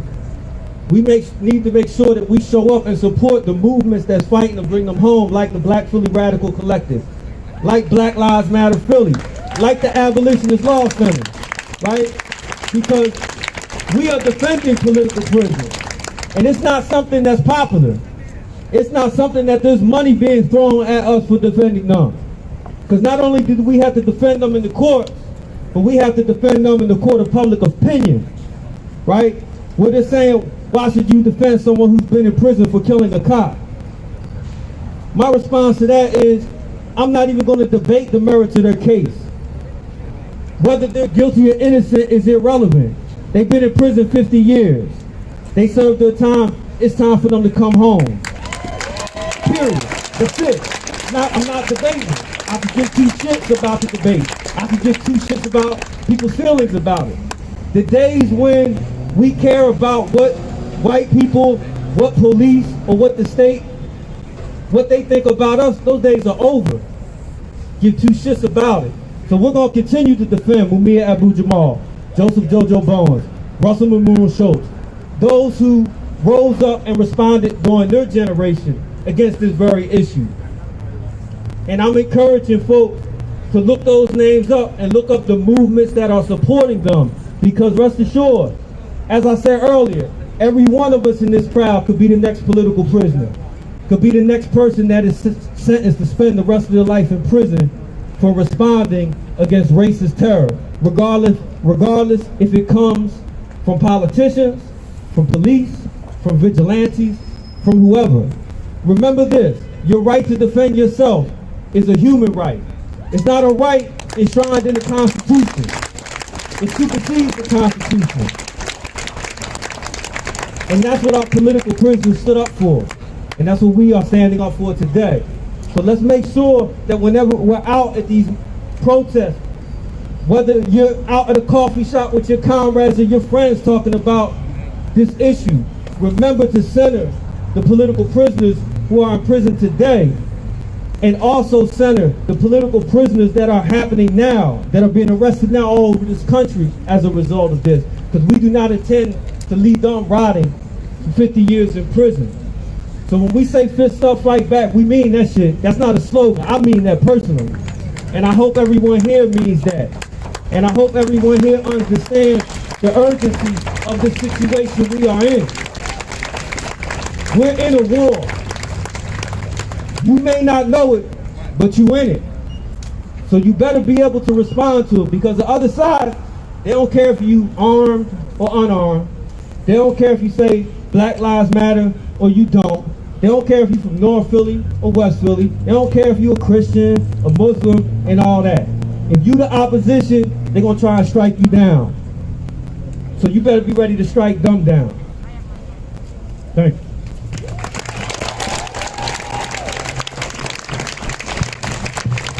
Give it up for Celine. What's the call? Freedom all. What's the call? Freedom all. What's the call? Freedom. What's the call? Freedom. What's the call? Freedom. So we heard about jail support. Celine just broke down why we need to protect and free our current political prisoners, why we need to support our freed political prisoners, and why we need to protect and secure ourselves so that we don't become political prisoners. One of the things that Celine did not mention is that the Abolitionist Law Center, the Philadelphia chapter of the Jericho movement and Black Lives Matter Philly, last month, in Black August, the last day of Black August, we announced the Brick by Brick Freedom Fund for political prisoners. That is the Brick by Brick Freedom Fund for political prisoners. We are raising life-sustaining support for members of the MOVE organization, of the MOVE 9, that served over 40 years and were freed between 2018 and 2020 and are trying to rebuild their lives after 40 years. of incarceration for fighting for our freedom. We are also trying to free 10 political prisoners in the state of Pennsylvania. He named some of them: Mumia Abu-Jamal, Russell Maroon Schultz, Jojo Bowen, and many others. Please learn about the Brick by Brick Freedom Fund. Support, amplify. Now, we're about to keep moving, y'all. We're about to keep it moving, y'all. But before we do, we want to hear from our brother Gabe, who is a member of the Mobilization for Mumia and the campaign to bring Mumia home. He is also a member of the Black Philly Radical Collective. Let's give it up. Let's go, Gabe. Let's go. We're here to talk about safety and security. As a movement, safety and security means not only our marches, not only our mobilizations, but our very community itself. I want to start with this. I want you to know 3 names of individuals who right now are not breathing on the planet. Dominique Fells is one of them. Do we know Dominique Fells? Yeah. Nina Pop is another one. Do we know Nina Pop? Yes. And just this past week, a lot of the comrades who are working here in Philadelphia around freedom, liberation, and rights and justice for our queer and trans family heard the very unfortunate news about the murder of Mia Green. Say their name. Mia Green. Say their name. Mia Green. Say their name. Mia Green. Say their name. Mia Green. See, part of the security praxis, part of the safety praxis must be the revolutionary and radical protection of all trans folks here in the city of Philadelphia.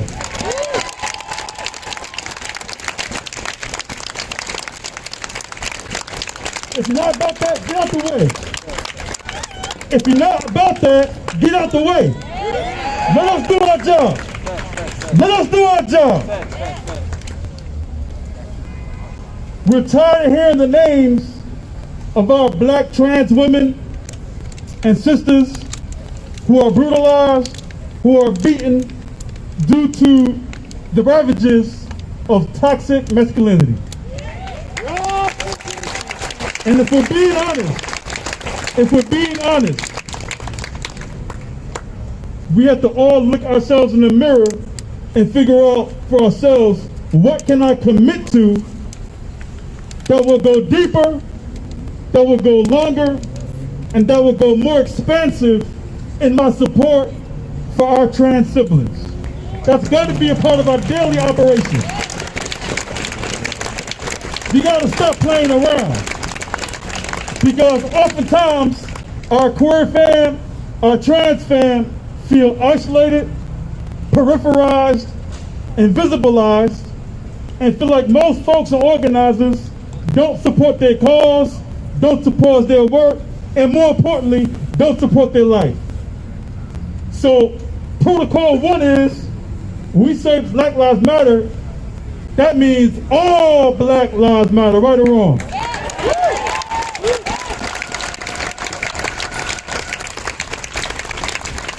And so first and foremost, the village must protect itself and our most marginalized. Part 2, we are a few blocks away from one of the more popular parks in Philadelphia called Rittenhouse Square.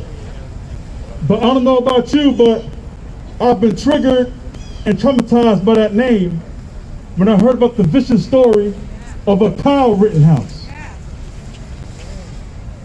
See, Kyle Rittenhouse, 17 years old, found himself at a mobilization and found himself shooting down us in the street of Wisconsin. Do we know the story about that? Yeah. Do we know Kyle's story? Yes. What's worse than that is that he's being supported financially, legally, and yes, politically, by the white supremacist right wing here in this country. They're raising funds.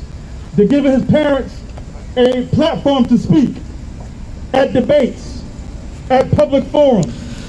We got to end this, family, because that is the beginning and the ending of pure fascism in this country.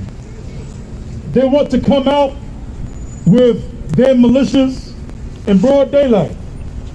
From the rebellions in May through July, they said that over 100 of ours were hit by cars in the streets.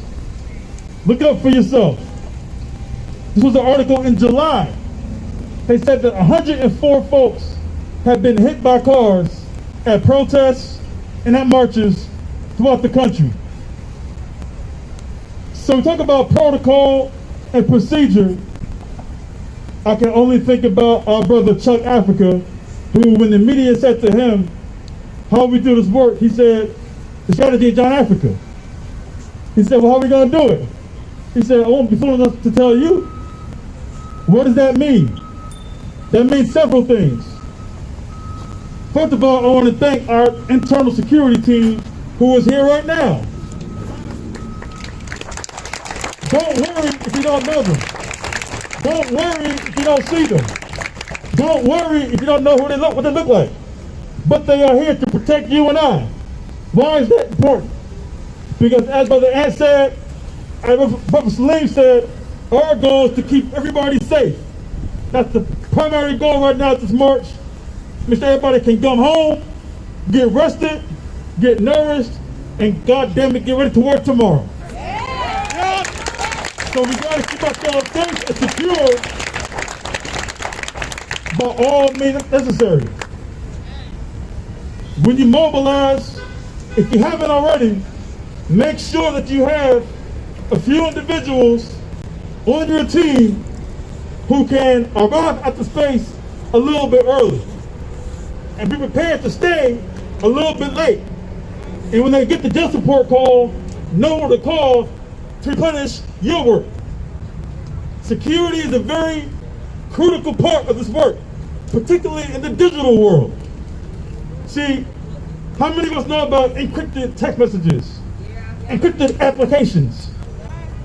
If you don't, you can come see us after the rally is over and we can build with you further about that. But we're all familiar with the Signals of the world, the Proton Mails, the Jitsis, and there are others. But it's a way in which to communicate this work so that it's safe for all who are participating. Because right now they're amplifying their activity in the tech world to find out what we're doing. COINTELPRO has continued. It never ended. And so the same process that they did back in the 60s and 70s to dismantle movements against the Black Panther Party, SCLC, Nation of Islam continues. And so let's be safe, let's be secure, and let's fight for liberation in the way that we know how, using all means to keep us all safe, y'all. Power to the people.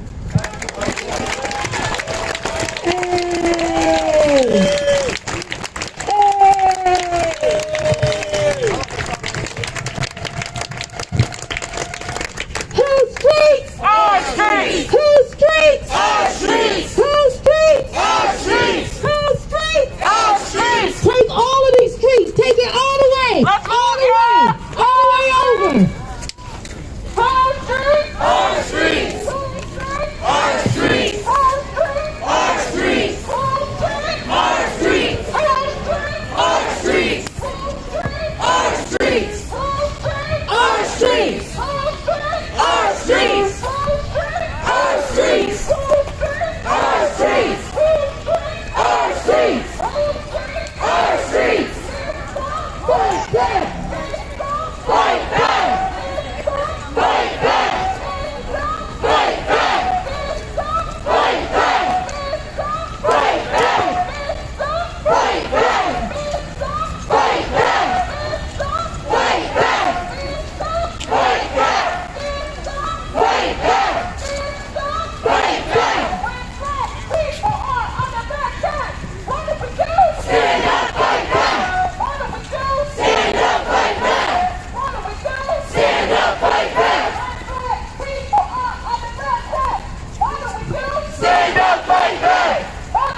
Stand up, fight back. When black family is under attack, what do we do? Stand up, fight back. What do we do? Stand up, fight back.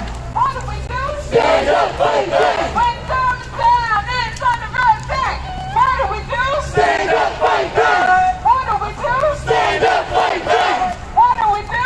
Stand up, fight back. When Louisville is under attack, what do we do? Stand up, fight back.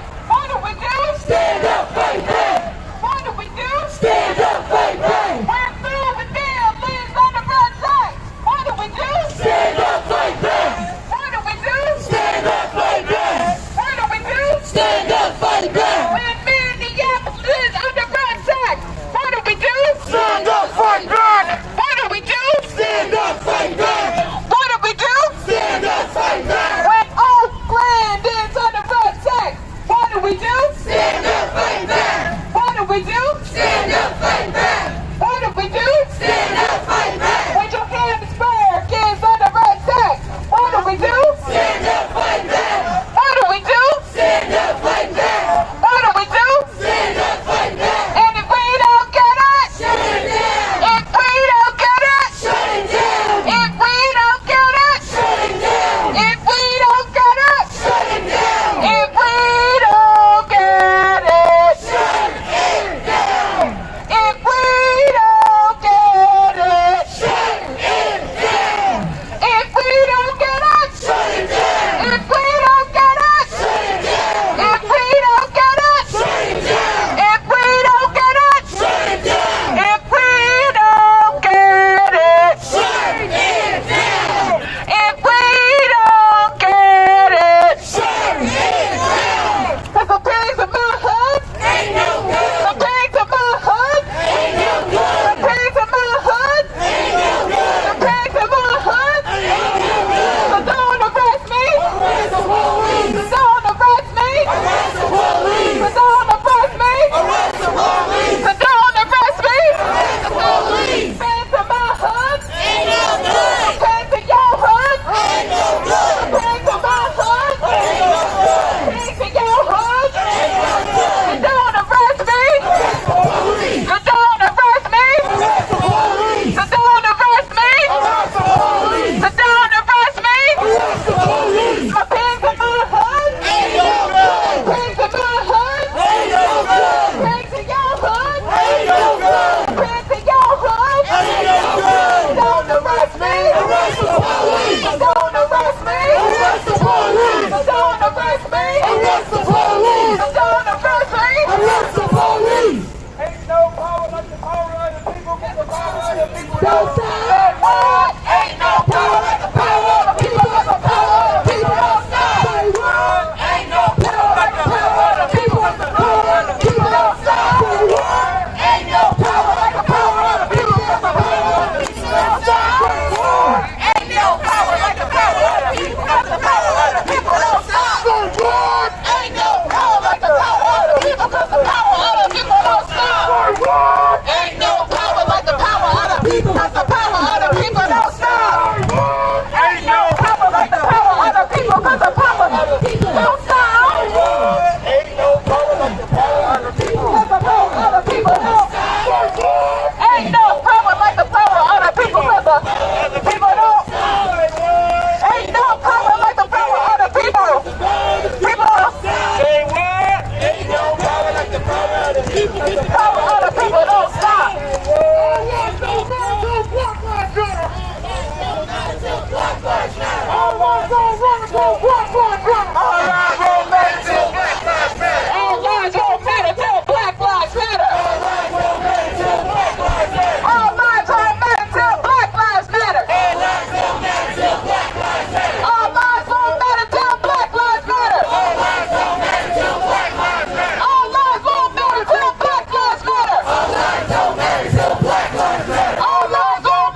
is we have a couple of quick workshops planned for you.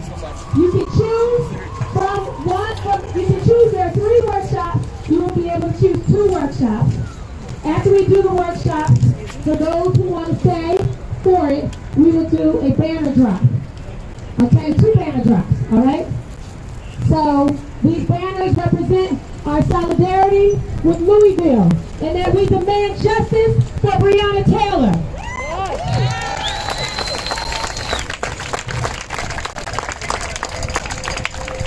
The workshop, one workshop is Black Lives Matter, speaking about organizing a protest. The ABCs of organizing a protest. Another is first aid for protest. Things that you need to know when you're at a protest in order to make sure that people are okay. If anybody is hurt, some basic things that you can learn in order to make sure that those people are well taken care of. And the third workshop is a Know Your Rights, introduction to gun safety and gun rights workshop. So the ABCs of protest: safety, first aid and safety, at a protest, gun rights. Those are the 3 protests. Those are the 3 workshops. Crystal and myself will be doing the ABCs of protest workshop. Where's Kamal? Kamal is going to be doing gun knowledge safety workshop. And where's Brittany? Where's Brittany? Hey, Brittany is going to be doing the introduction, first aid at a protest workshop. So what we're going to do is we're going to stay in the streets, okay? We're going to be in the streets. So what we're going to have is each of the workshop organizers is going to take a section, and then you go to the section where you want to, for the first workshop that you want to do. And then when that workshop is finished, then you will move to your second choice workshop, okay? Before we do that, we want to have some words from 2 additional people, okay? That we're going to talk, they're going to speak to you about the importance of organizing your workshop in a way, or your protests and your actions in a way that is inclusive and loving to all members of our community. The first who's going to speak to you is my girl Sharon.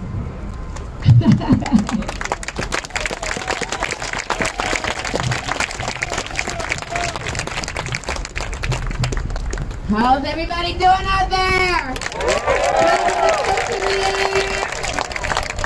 How are everybody?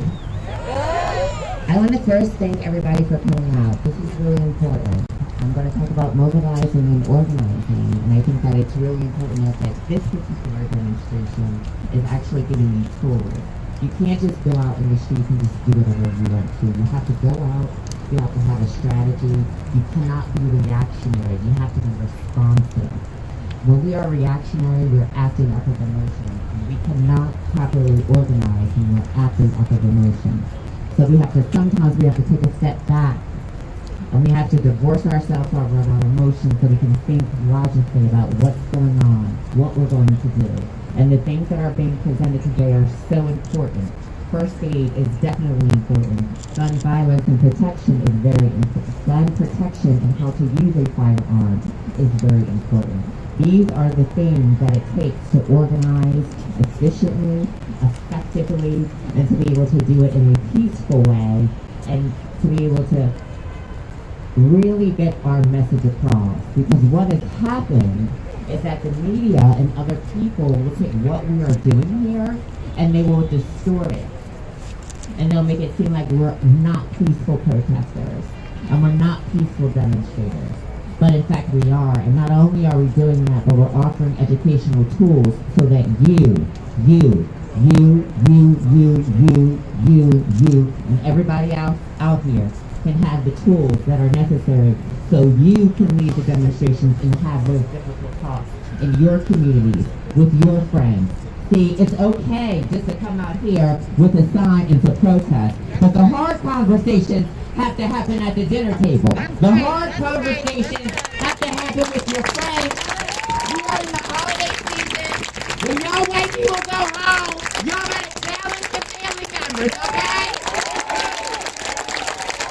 Stop using your black friends and propping your black friends up. All right, and hiding behind them. Confront your family members and your own people with the violence and the racism and the systematic oppression that has been inflicted on marginalized communities. I know everybody out here is dedicated to equality. I know everybody out here is dedicated to equity, and that is what matters. But what is more important is that when we're not doing it in public, we are doing it in private. Our personal ethics and values and our morals have to be the same values and morals that we practice privately. You cannot be somebody in public and back that up privately.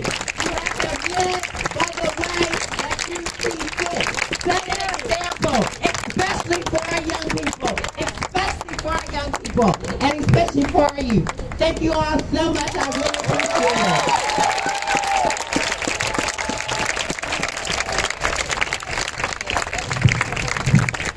Black Lives Matter! Black Lives Matter! Black Lives Matter! Black Lives Matter! Black Lives Matter! Black Lives Matter! Black Lives Matter! Black Lives Matter! The next person is going to come up, and after you hear from my good sister Ayana, then we're going to go to the workshop. Ayana is the next person that's going to come up. Ayana is a member of Black Lives Matter and organizer of Black Lives Matter as well. Give it up for Ayana. Black Disabled Lives Matter. Repeat that. Black Disabled Lives Matter. Black Disabled Lives Matter. Thank you, thank you, thank you, thank you. So, while on my way here, I was thinking about the future that I envision, right?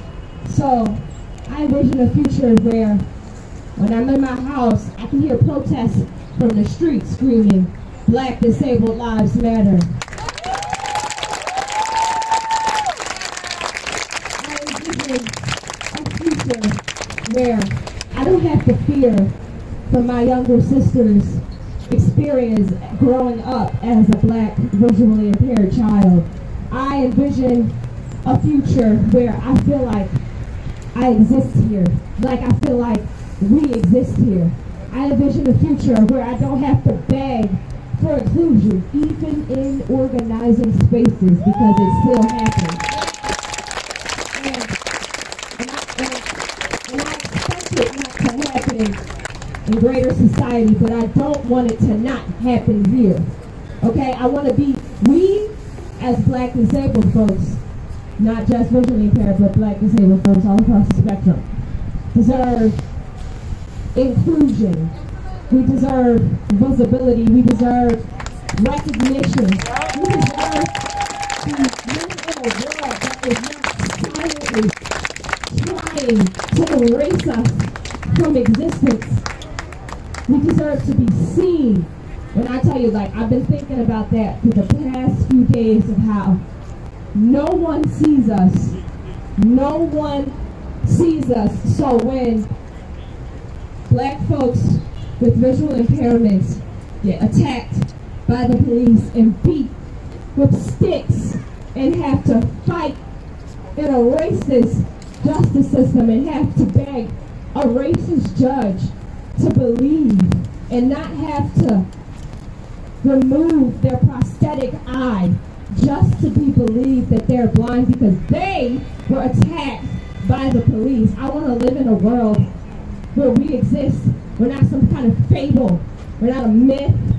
We're not just a word to be, a phrase to be plastered on a t-shirt, but we exist in institutions that we give our money to, that we give our time to.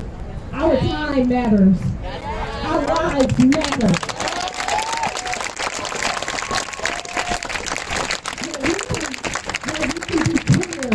And not fear how that may affect us because we are already under the thumb of the able-bodied society. Where we can be Black and not have to worry about how that affects us because we're under the thumb of an able-bodied society. And I want y'all to sit with that, and I need y'all to think about that. So before I go, I just want to hear it again. Scream, Black disabled lives matter! Black disabled lives matter! Thank you, that made my day.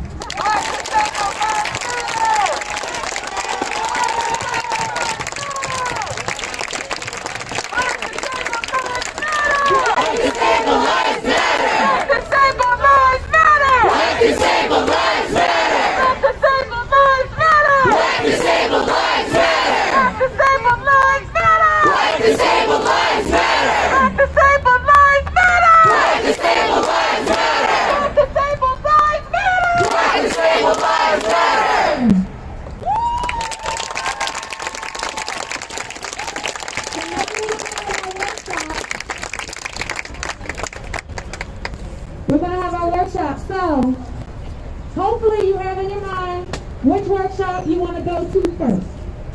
Think of the two you want to do, and then choose one to go to first. And then you're going to follow, they're going to be 15 minutes each, so they're fast workshops. Then you follow the workshop facilitator to their location that they choose. Crystal and I are going to stay here. So anybody who wants to do the workshop that is ABC of organizing the protest from the perspective of Black Lives Matter, you can stay with us here. We're going to invite Brittany. Do you know where you already decide where you want to go? See where that light is? Oh, you want to go for that one? See where that light is right there? In the street over there. Right at the street at 19th, at the corner, at the intersection 19th Street. That's where you can go for the second workshop, which is the first aid at a protest. And if you are going to do the gun rights workshop, that workshop is over there by that light. Maybe a little bit further away from the pigs. We ask that the white people take the outskirts of the circle of the workshop that you're in to create space between the workshop and the pigs.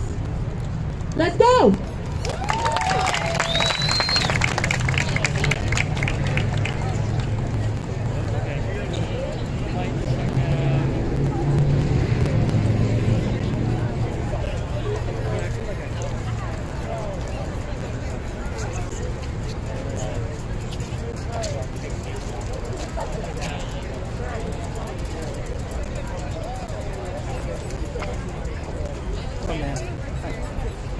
If you wanted to, you maybe write it down, or if you have your cell phone with you. I'll write it down.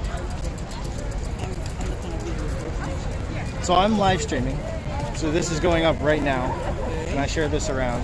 I do so as Castwell Live, CASTWELL Live, LIVE. Yep. And what's your name? Caden, KADEN. You can find my channel on Facebook, YouTube, Twitch, Periscope, Twitter, Instagram. It's on this Facebook? Yeah. So you just look on social media, you can find it. Castwell Live, Yeah. CASTWELL. Yep. Okay, now let me ask you this. What Black Alliance of Peace wants, we want to see the whole thing, and we want to only see the part where I'm speaking for our Black Alliance of Peace website. I guess if I find it on Facebook, our IT person can figure out how to do that, right? Yeah, there's ways to download the video and then be able to cut it so that it's only yours. You can also send me a message on that channel. And if you send me a message, I can do on Twitch is do a highlight, and I'll cut exactly your speech, export that, and then I can send it to you. Can you also email that to me? Yeah. Your Caden is called. If you want to email me, okay, yeah. it's at Castwell Live. CASTWELLIVE. Yep, and then at gmail.com. Yep. Okay, Caden, I'll get in touch with you in the next 24 hours. Okay. Yeah. Thank you very much. Thank you so much. Absolutely. Happy to help. Thank you. Yeah. Have a good one. Stay safe, of course.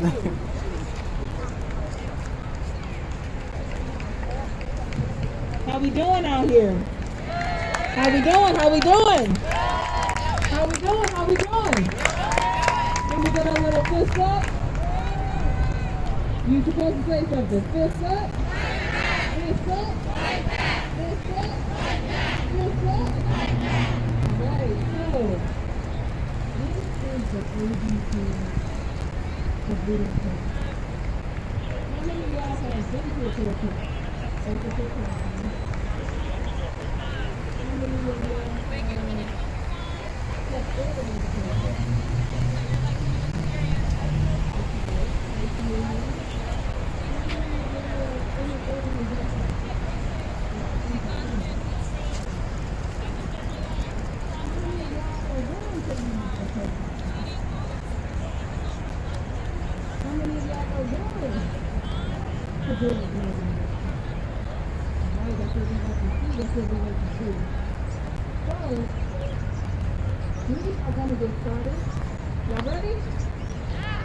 Okay, good.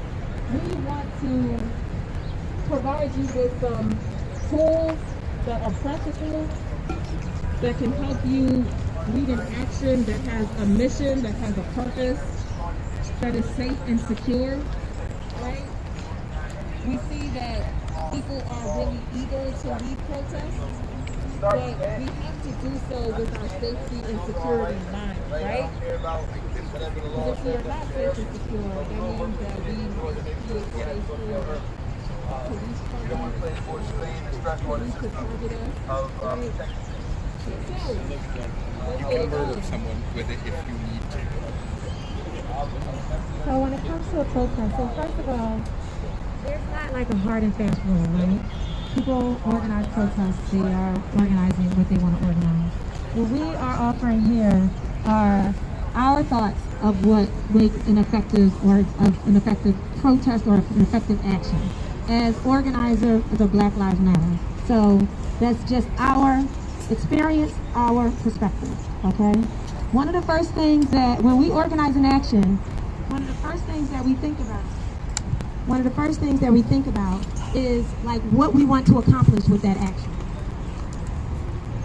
So what is the purpose of the action? If you are working to inform individuals about a new legislation that's being introduced, what kind of action would you be able to put together that will best help people to learn and understand about that particular legislation? For example, if you are putting together an action because people are angry because some pigs got off after murdering yet another black person, what kind of actions will actually help the people that you are pulling together to be able to express that rage and come together and experience that healing that comes from being in community? So the first thing you want to think about is what is the purpose of the action and what format will actually help you in order to accomplish that purpose. So that could be a rally, that could be a march, that could be a vigil, that could be a teach-in. It might be a musical activity because it may be about community building. There are a lot of different kinds of action, right? They have different kinds of purposes and you organize them differently. Then you want to think about what it is that you can accomplish inside of the context of that action. So for instance, with Black Lives Matter, political education is very core. Every time we organize an action, we think about who we want to have showing up and speaking because they can speak to the specific focuses of that particular action. So we don't just have, we are never willy-nilly. So people call us and they hear that we have an action and they'll hit us up and they say that they want to speak. And we definitely want to make room for a lot of voices. But when it comes to pulling possibly hundreds of people together for an action, we are very thoughtful and very responsible about that, and therefore we're very thoughtful about who it is that we want to have coming and speaking. So political education, calls to action. Is there a way that you might be able to, is there something you can call people to do as a result of bringing them together for that mobilization? Maybe, for example, one of our brothers and our elders, Chucky Africa, at an action organized running down the walls in support of political prisoners, call people to write to and put money on the books of specific people who were in prison. So that was a call to action. example, this summer, the Black Philly Radical Collective, we organized a series of actions that were related to our 13 demands, right? So we had an action right over here by City Hall at the DA's office that demanded that they drop the charges against protesters, right? We had an action that was demanding the removal of the street sign dedicated to Mayor Good, right? So there was a clear purpose for why we were there. And even today, we are here to honor Breonna Taylor. We are here to show solidarity with Louisville. But we also want to support a process where we're deepening our organizing work, right? We're sharing our skill sets, right? So these are some examples of ways that you can tie the action to a clear mission. But there are others. There is celebration, right? How many of y'all came out to Juneteenth this summer? Some of y'all came out to Juneteenth, which was BLM Philly's Juneteenth celebration. Right, that wasn't a protest. It was a celebration of our lives and living our lives.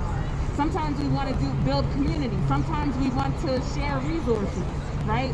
And these are all valuable orientations for an action, but you should be clear about why you're there, right? Right? So, something that sometimes falls below the radar, and that's chants, right? Chants are not just words. They are marching orders, right?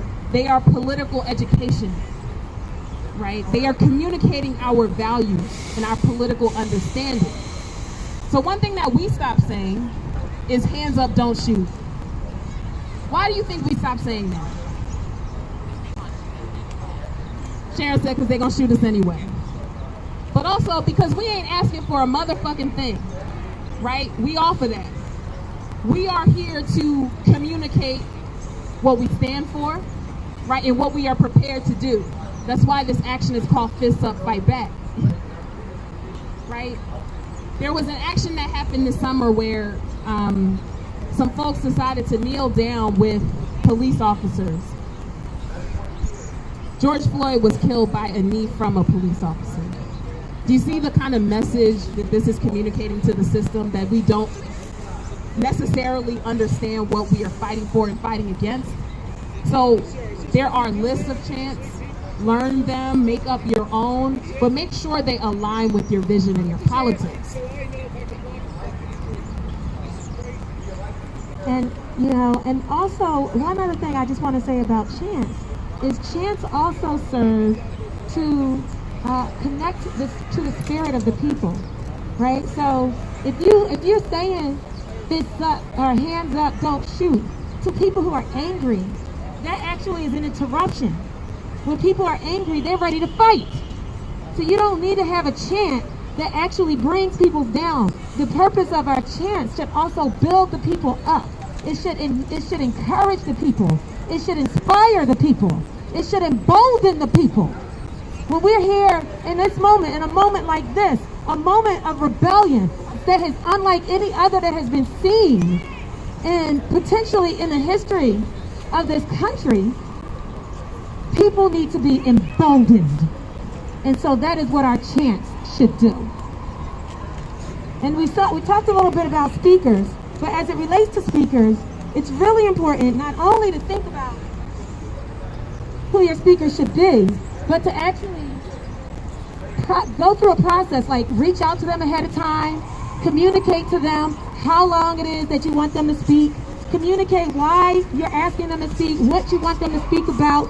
It should be very, very thoughtful, because you're asking people to leave their houses and come out into the streets and follow your leadership, or to add their leadership to your leadership. And so you have a responsibility to be thoughtful about that process and do the work ahead of time in order to make sure that it is actually thoughtful and useful.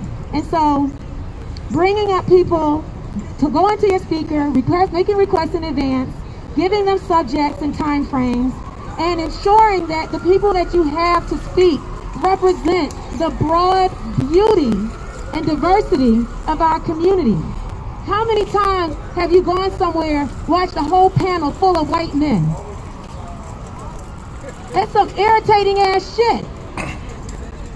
But let me tell you, It's irritating if you are a black person. It's irritating if you are a woman. It's irritating if you care for anybody who's not a white man, right? Not saying you don't care about white men, but saying that if you care about others. But what about if you are a gay person and everybody up there is straight? How does that feel? And if you care about gay people, then you should not be okay and uncomfortable with that either. What if everybody up there is cis and you're a trans person? What is that communicating to our trans family? Does it communicate that we recognize them, that we see them, that they are part of our community and important and central? What if there's no one up there who's disabled? As Yana said, that Ayana feels invisible in our community. That is not something that actually makes her feel included. And if you care about, and you really mean it when you say Black disabled lives matter, then you are going to be angry if you see no Black disabled lives represented. They don't need anybody else to speak for them. All of us can speak for ourselves. So we have to have inclusiveness when we're identifying our speakers. Sometimes people want to have an open mic format, and that's okay. Just consider what that does. Just think about it. Because if you have a very particular message, you don't have control of that message when you open up the microphone. And then you want to have, it's not like you're trying to be a dictator, but you are organizing your action for a particular purpose. And so if you open up, if you are having an action that is speaking about the injustices of the police, and then you have a person who comes up here talking about a few bad apples, that undermines your message, because there are no good cops in a racist system.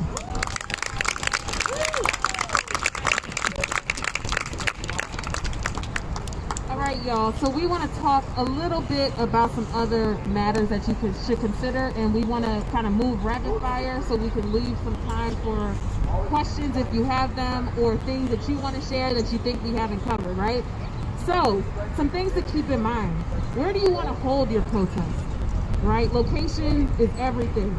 Is there a place that speaks to the theme, your purpose, your goals? A lot of us do things at City Hall when we are trying to speak to the government, to the state.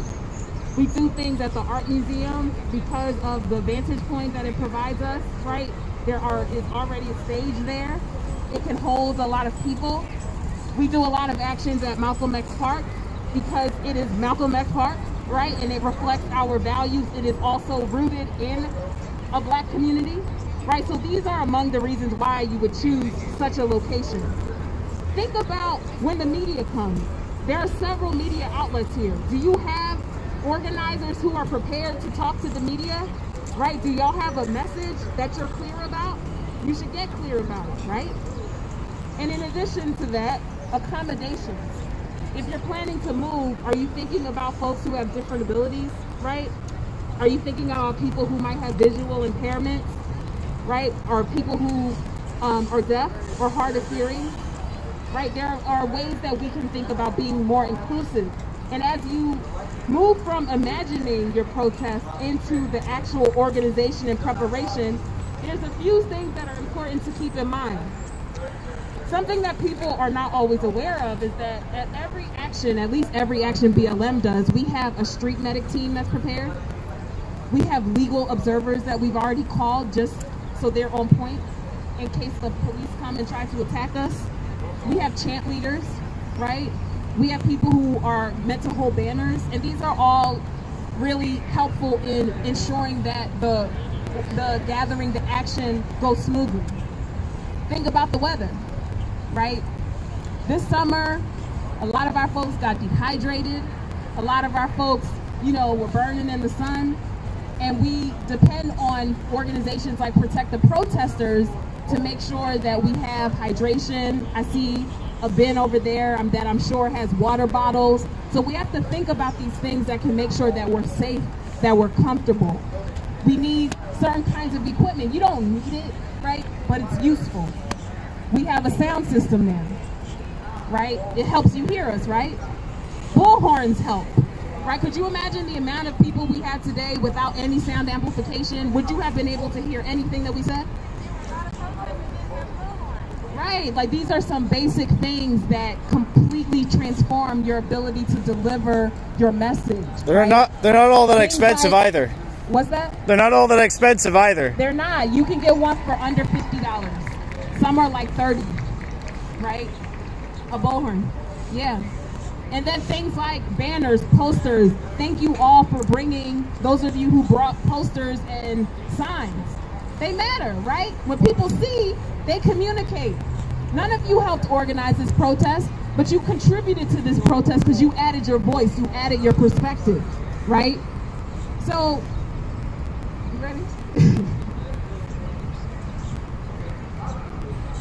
So another thing to think about really quickly is just like sometimes you have people who want to show up and want to like press who want to talk to people. It's really good to identify ahead of time individuals who will be good for speaking to the press. We have a collective, but we have different people. You spoke about that already? Oh, sorry, I was walking over there. Okay. Oh, safety and promotion. Okay. So just making sure that you get the word out, that you have security in mind when you're promoting. You know, like if there are specific people, you may not be able to use the same channels that you use to promote, you know, a party. So thinking about how to promote, putting together a press release, putting together your graphics for your social media, and putting together, using Facebook and those kinds of things. Those are things to prepare for in advance and to be thinking about in advance, so that you don't have like everything organized and then suddenly you have to figure out how to let people know what you're doing. And then also, of course, Gabe talked a bit about safety, but really thinking about safety ahead of time in communicating your safety concerns. So for instance, if this is something that has a high chance of arrest, you need to let people know that in advance. You don't just have people showing up. Some people have records. Some people have, may have like a bench warrant or something out like that. So if there's a high chance of arrest, then you have to make sure that you communicate that to people ahead of time. You have to establish the space as a safe space for all members of the community. So that means that you have to be prepared to guard against homophobia, against ableism, against, you can't have people in your coming into your space and not being safe because of their identity. So you have to make sure that that's something that you're thinking about. If you're going to take like a highway, or you're going to do something like that, you need to know who's going to take the lead in that, in order that will have the ability to keep the rest of the people who are following them safe. You don't want people just willy-nilly taking a highway. Okay, you have to have people who are thoughtful about that, who are going to be careful to make sure that they're safe and that the people who are following them are safe. And then you want to make sure that you communicate to people if they may need legal support, that you distribute a number. It's very good for people to write a number on their arm, because if anything is taken from them, they could take an arm from you, but that will be much more difficult. So having somebody sharpie a number on their arm, and also communicating as we are right now, and we want everybody to remember now, don't lead protests by yourself, because if you are at a protest, then you are automatically a target of pigs. So you always lead protests with other people. And then thinking about things like health, the concerns, as I heard Crystal mention a little earlier, thinking about things like making sure you have hydration, making sure you have snacks and foods if people are going to be needing those kinds of things. Do you want to talk about that? Yes, so we are going to wrap it up and then hopefully open it up for a couple of minutes. There's some good protest etiquette that we really just want to emphasize. Please, do not helicopter into a situation, right? If you don't know West Philly, don't be going to Malcolm X Park, right? Try to have an organic relationship or develop that, right? Because when you bring a protest to a community, you are also bringing police presence to that community, right? And so we have to be mindful and we have to be thoughtful about that. At the same time, if you are going to attend a protest, or maybe there are multiple protests happening, try to reach out to the organizers of that protest, right? People put a lot of time and energy and thought into actions, so don't erase that. Something that has happened to us in the past is that we'll plan something and then some other folks show up with a bullhorn. It's like, wait a minute. I know I said Black Lives Matter, but you might catch hands off of that, right? Like, it's really not an appropriate thing to do when people are really, extending a lot of effort into putting together an action.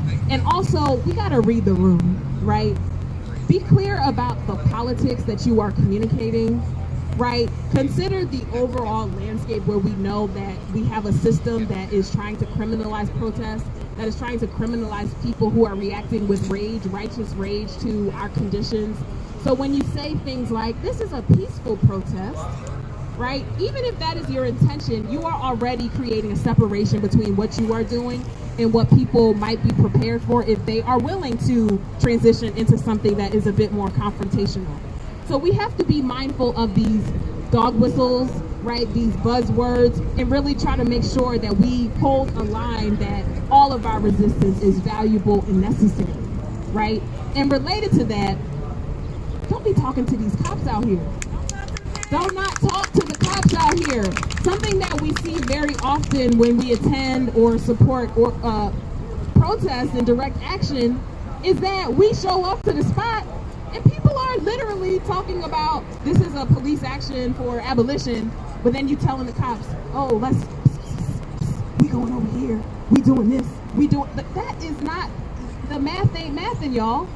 Like if it's fuck the police, if it's abolish the police, why would you sit up here and let them know where you going? Make them work for that overtime they're so happy to receive, right? These cops are actually happy to be here because they get overtime, right? So just don't facilitate them. They're criminalizing our resistance, right? And so we are going to close, but is there any question that anyone has, because we are going to transition into one of our next workshops. If you would like to attend the gun safety one, it's over here. If you want to learn about street medic care and first aid, it's over here. Any questions?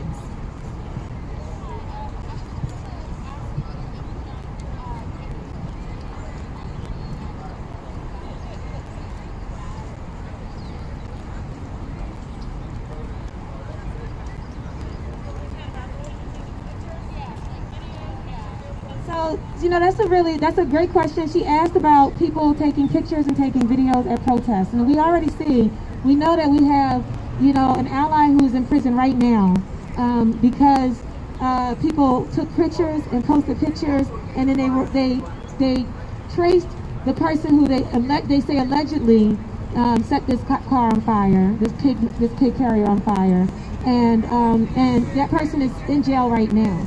So whenever you're taking pictures and you're posting pictures of people, and they have, you see I have this tattoo, right? So if anybody posts a picture, even if my face is covered, if this tattoo is showing, then PIC can identify that I was at that location. And so you are making people unsafe when you take pictures and you post pictures in a public place. And people feel that. So a person might want to punch you in the face if they see you taking their picture. So that's something to be thinking about. It's good for, if you show up at a protest, to not wear things it make you easy to identify. That's one of the reasons why people show up in all black, right? And if everybody's showing up in all black, you can't tell one from the other. But if a person is not in that kind of a position, you can make that person a target. So it's not the best thing in the world. I know we want to get pictures and we want to capture things, but you should look and make sure that nothing is identifiable before you post anything, if you're going to post it, or you could just keep it for yourself and not post it at all. Any other questions?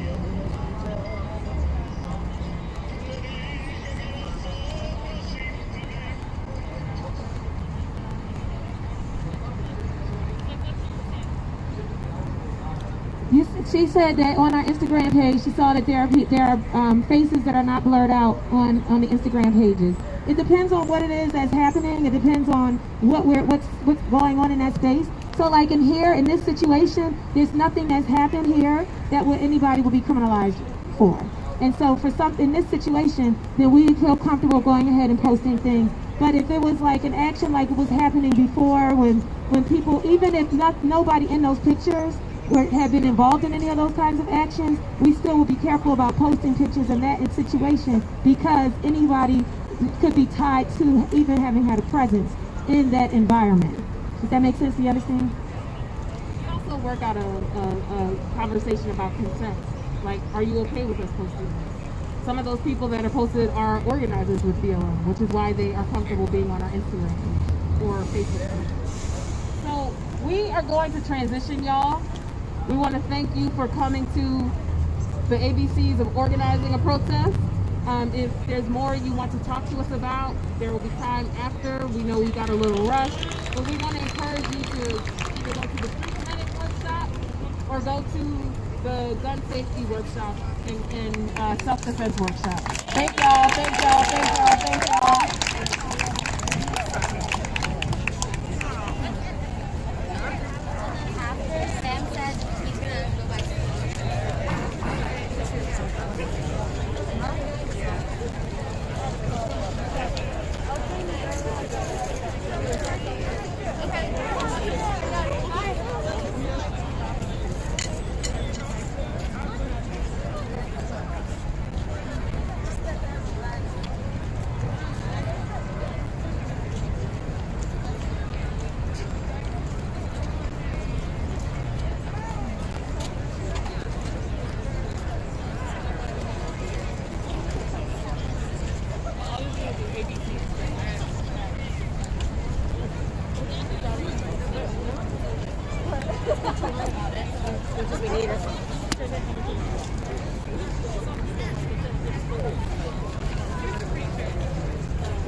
Just waiting here for the event to start.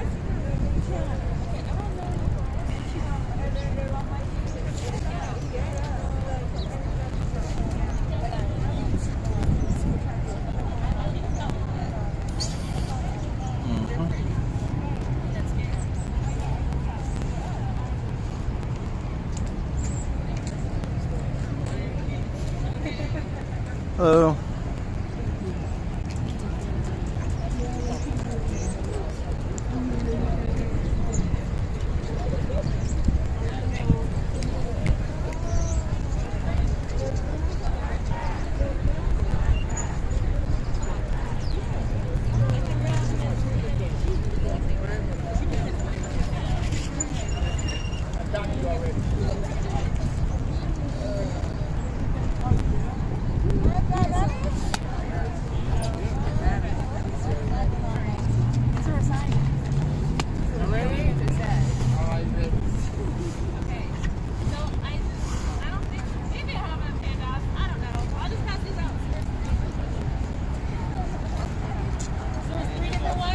like a guide to hypothermia. One is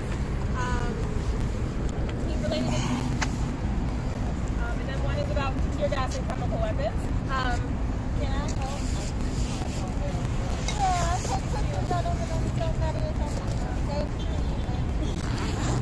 My name's Brittany. I'm a 20-hour street medic, and I'm a registered nurse. And so I'm going to talk a little bit about basic first aid, and focus on the things that you're most likely to see at a protest. So it's going to be super brief.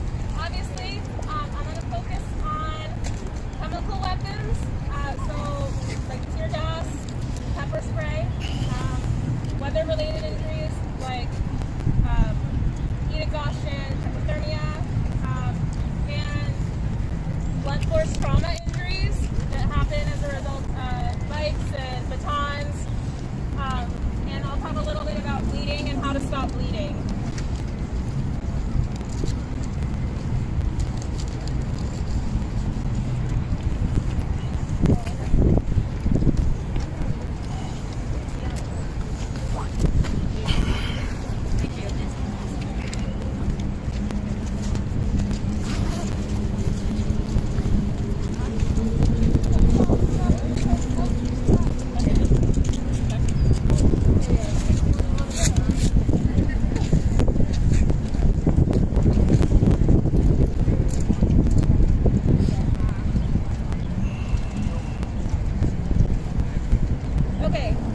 I'm going to start by talking about chemical weapons.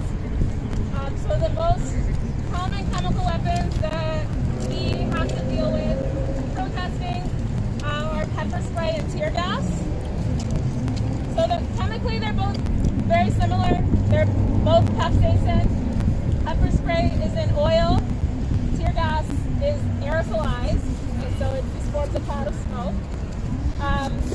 And the biggest thing that we run into with tear gas and pepper spray, honestly, less so the injuries from those chemical weapons themselves, and more so injuries that result from the chaos that ensues afterwards, which is obviously part of the intent of cops to use these weapons. So if you are at a protest with the intention of providing support for people who may be injured, the first thing that you can do in any instance where people are needing help is stay calm. Oh, okay. So I'm calm. So when I go like this, I'm just gonna use the last 2 words done, okay? Does that make sense? Yeah. Stay calm. Stay calm. Stay calm. Stay calm. Stay calm. Stay calm. All right, because if you're there to provide support and you look like you're having a panic attack, everyone else is going to do the same thing. So the biggest thing that you can do is stay calm and don't run. You can walk fast. Don't run. Walk fast. Sorry. Walk fast. Don't run. Walk fast. Don't run. Don't run. All right. No, don't run. Sorry. Okay. So the biggest thing that people can do to support folks when there's pepper spray or tear gas is flush someone's eyes. And I'm sure we've seen people doing that a lot at protests that have been happening in Philly. Has anyone here been tear gassed or pepper sprayed? Okay.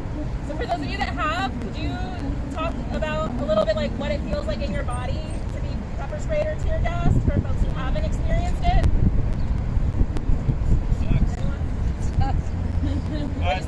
It sucks. It's terrible.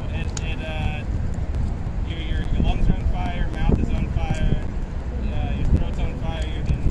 When I got tear gas, I was coughing into my mask, which took all the gas back into my eyes, and in my eyes I couldn't see. Anyone else?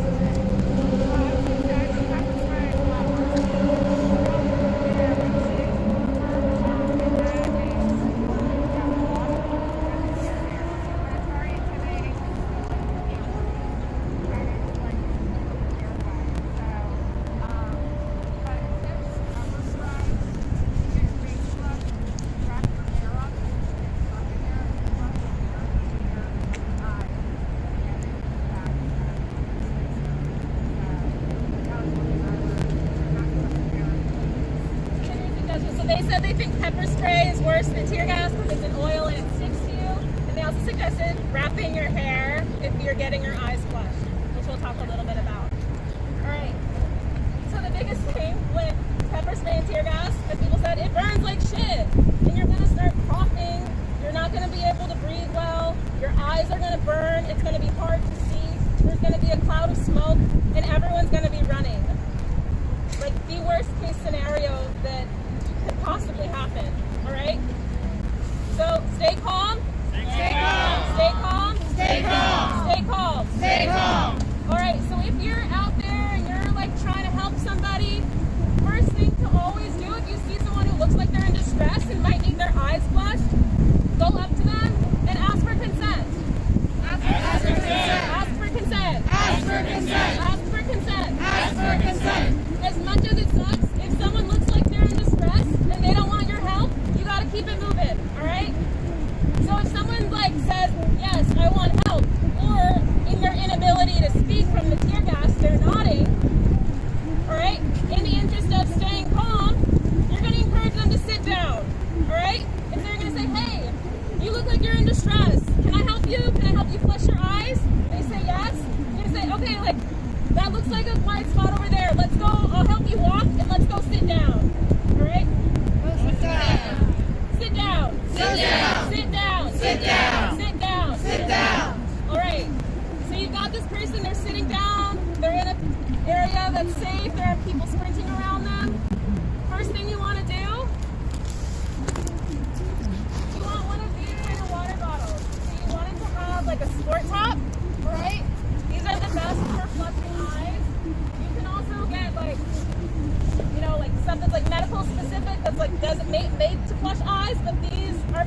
and they're cheaper. All right. Sport top. Sport top. Sport top. Sport top. Sport top. Sport top. All right. So what you want to do is before getting the water ready, you want to ask them if they have contact lenses in. All right. If someone has contact lenses in, you're going to ask them to take them out. If they can't, you're going to say, hey, it might make you feel a little better for me to flush your eyes right now, but this could push your contact lenses back into your eye. So be aware of that. If they want you to flush their eyes, help them flush their eyes. Just make sure that they're aware of that, okay? So, what you want to have someone do is tilt their head to the side like this, all right? And you're going to first work on the eye that's closer to the ground. So whatever one, like for me, it would be my left eye right now, all right? So tilt their head. You want to have them blink multiple times because that's going to help the water get into their eye and help the chemicals get out. And in a really fast, swift motion, you want to use the water bottle and go from the inner corner to the outer corner of the eye, all right? Inner to outer. Inner to outer. Inner to outer. Inner to outer. Inner to outer. Inner to outer. All right, and so you want to use a lot of pressure, all right? So you're going to hold it like this, like you're about to throw it, and you're going to squeeze it hard, and you're going to do that, all right? And you're going to do it a few times, and you're going to have them blink. And then you're going to have them turn their head to the other side, and you're going to do the same thing, all right? With tear gas, a big thing, so unless someone has asthma, COPD, or some other kind of pre-existing respiratory condition, tear gas isn't lethal, all right? So when you're sitting with someone and you're supporting them through this, you want to say like, hey, I know this is really bad right now, but it's going to pass in a few minutes, and you're going to be okay, and I'm going to stay here with you, all right? Once you start helping someone, don't leave them until they're okay. Don't leave them until they're with their friends again, all right? Don't leave them. Don't leave them. Don't leave them. Don't leave them. Don't leave them. Don't leave them. All right? So you want to remind people of that. Because being tear gassed is awful. You feel like you can't breathe.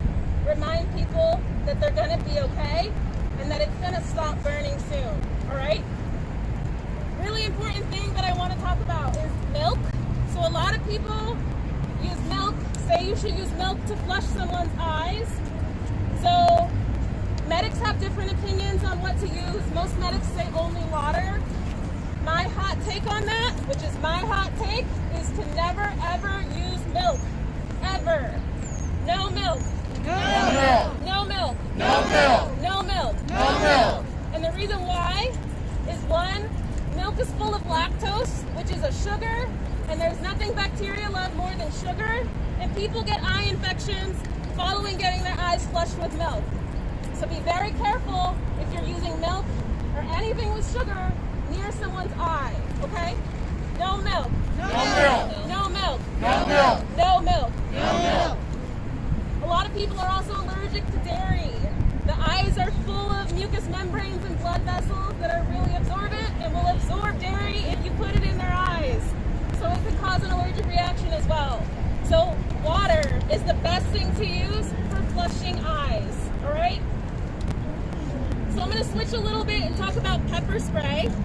So when I'm talking about using water to flush, I'm mostly talking about tear gas. That's when using eye flushes is the most helpful. With pepper spray, it's an oil, it sticks to you, and rinsing with water isn't necessarily going to have it go anywhere. Has anyone here heard of Sudicon wipes? All right, so Sudicon, and it's on one of the handouts, is a brand name for a product. They're individually wrapped wipes, and they have on them like a chemical that helps neutralize the capsaicin that causes the pain, all right? And then also, because it's a physical wipe, it can help physically wipe off the pepper spray. So, Sudicon is expensive as shit. So, you can buy it if you want to. It's a great product. You can buy them online, but you can also make your own. So, I've never done this. I have a lot of comrades that have. If you Google DIY Sudicon, you'll get a lot of recipes made with things that you can buy at your local grocery store. So not stuff that you have to like buy at some random online store, stuff that you can just get at the store, and you can make your own. You can make it in a big bucket. You can use paper towels as the wipes, and you can put them in Ziploc bags. And now you have your own individually wrapped wipes for pepper spray. Sudicon? Sudicon. Sudicon? Sudicon. Sudicon. Sudicon. How do you spell it? Can you spell Sudicon? Oh, S-U-D-E-C-O-N. All right. So another thing, yeah. Is that only for skin? It can't be used for eyes, right? So you can use, like, if someone closes their eyes, you can use it to, like, wipe over it very gently. But it's not the kind of wipe that you really want to, like, wipe and get in someone's eye. I would say you can use it gently to just wipe over someone's eyelid if their eye's closed. Also, I heard of water additives that are not lactose or not like milk, but they're similar. What do you think of those? Have you ever tried any of that sort of thing? So some medics will use mixes of water with a little bit of baking soda, water with plain milk of magnesia, never the mixed flavor milk of magnesia, only the plain kind. I don't use that. I only use water, but some medics do. It's really a matter of opinion. Like, I don't have any feelings on medics who use milk of magnesia and water. There's a lot of stuff online about it. If you're curious and want to provide support to people in the form of eye flushes, I encourage you to look it up and read what people have to say and decide from there. I personally only use water. That's the only thing I would put in someone's eye. All right, so one more thing with pepper spray and wiping pepper spray off of skin. So we all remember like high school chemistry, like dissolves like.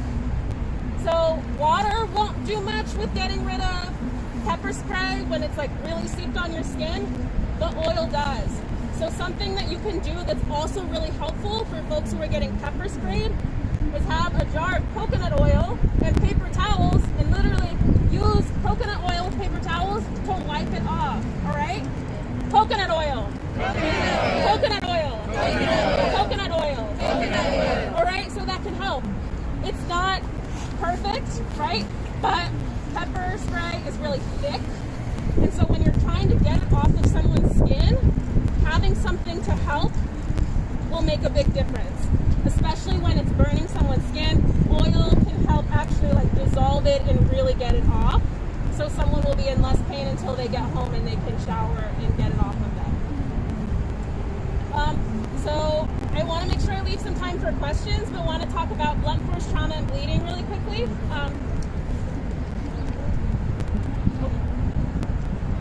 So when you're at a protest, especially the ones that happened in Philly over the summer, a lot of us are probably hit with batons, bikes, and rubber bullets. All of these things can cause blunt trauma injuries.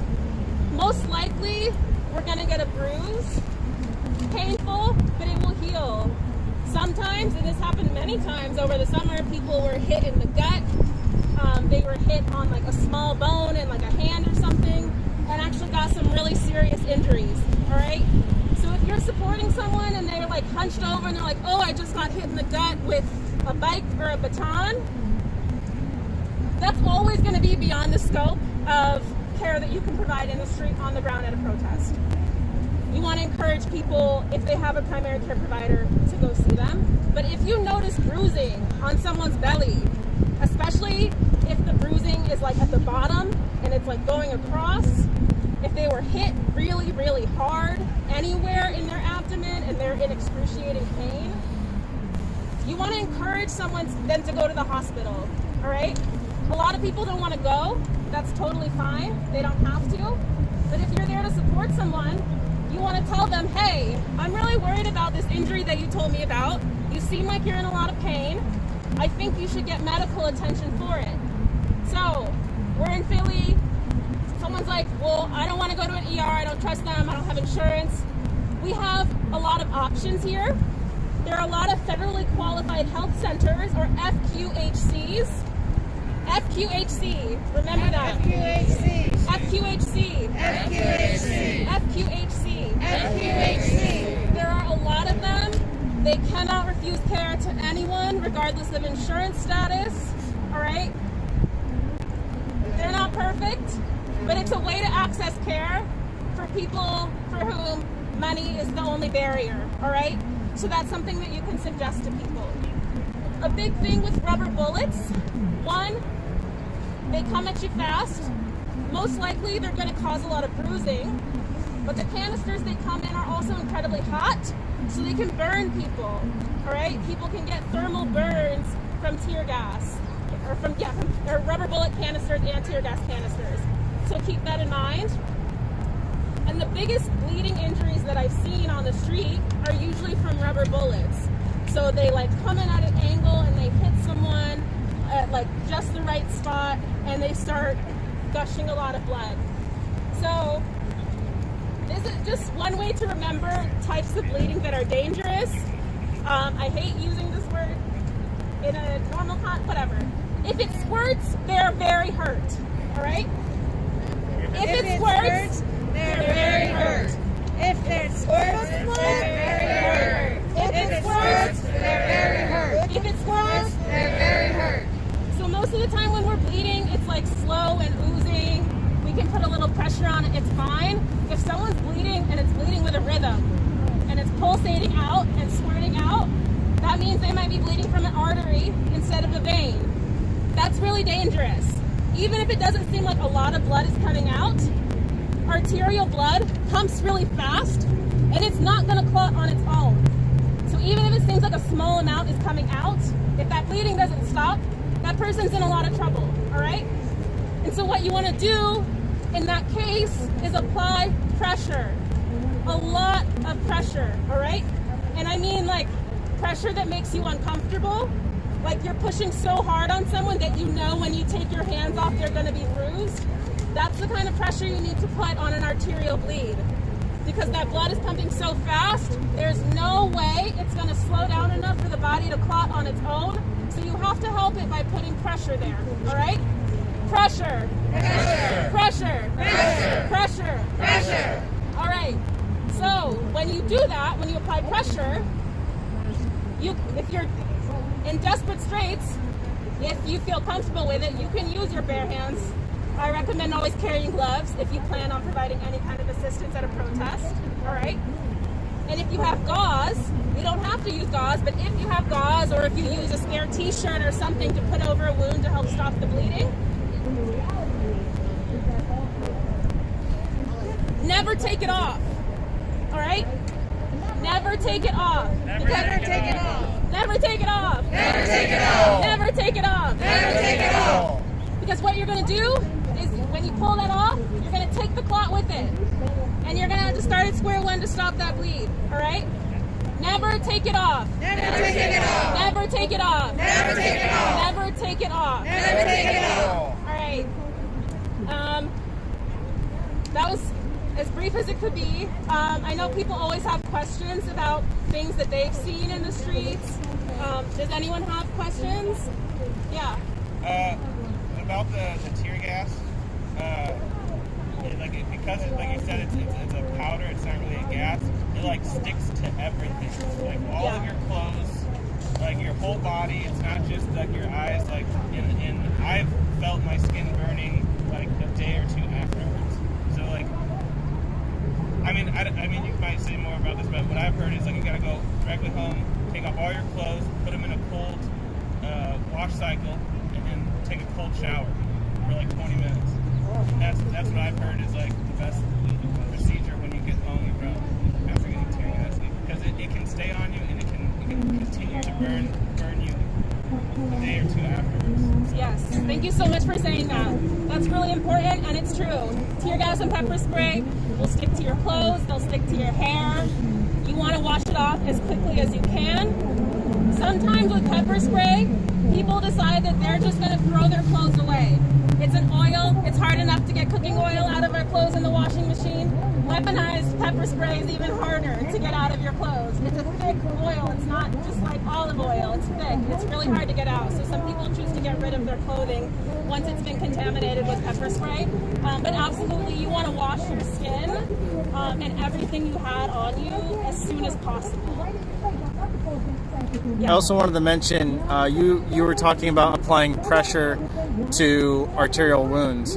I also wanted to mention, if it's an extremity, you can, I forget what it's called, tourniquet, right? Yeah, so they mentioned tourniquets. I don't have time to explain tourniquets. I'm sure a lot of people know what tourniquets are. If you find yourself in a situation where a tourniquet might be needed, I encourage you to not apply tourniquets unless you feel like you know how to put on a tourniquet, is what I'll say. And thank you so much for reminding me. Something that the other group asked question, things that I think are helpful to have with you at a protest if you're providing support. And one of those things that I said was popsicle sticks. It's very common at protests for people to injure like finger bones and stuff like that, usually in the chaos of running from cops. And a popsicle stick and a Band-Aid is the cheapest and easiest way to create a splint for someone. I recommend having ace bandages, gauze if you can get that. If you have access to instant ice packs, those are really helpful, not only for injuries, but for heat exhaustion, for people to put on the backs of their necks. And especially as we go into the winter months, hand warmers are really helpful. Any other questions? Yeah.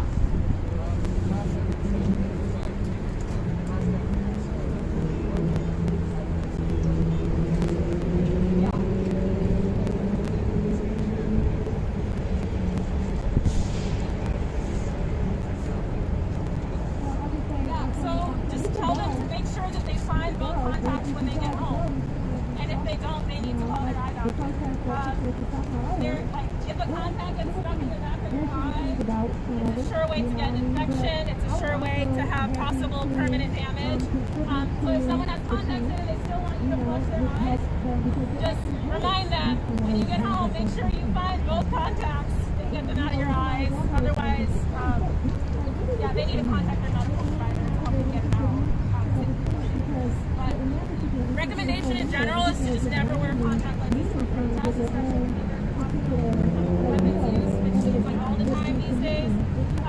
But if someone has glasses, encourage your comrades to wear glasses to protest instead of contact lenses. So we were so angry, so we made sure that we were able to embody that. So when I showed up with if someone's exposed to tear gas, they have asthma, and if they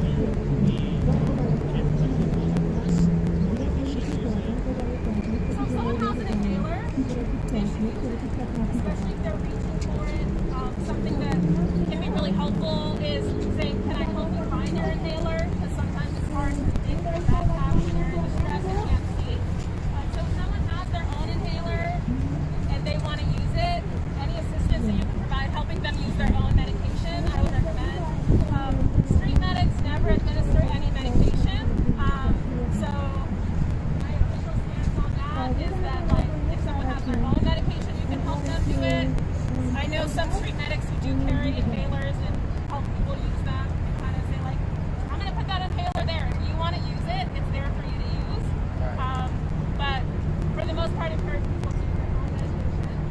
But yeah, it can be really helpful for folks. Also, even if the inhaler physiologically isn't helping, for a lot of folks that have asthma, the act of doing the pump can really help calm them down because they know that they have their solution there with them. So if someone has an inhaler, definitely help them use it. Y'all need to jump a little bit to get some energy. Any other questions? Thank you all for listening. Thank you.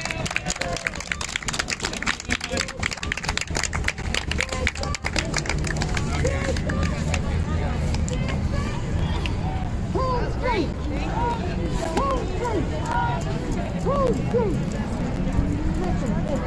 When y'all say our streets, say that shit like you know these are our fucking streets. When you say our streets, you say our street. Whose street? Our street. Whose street? Whose street? Whose street? Whose street? Whose street? Whose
Stand up, fight back.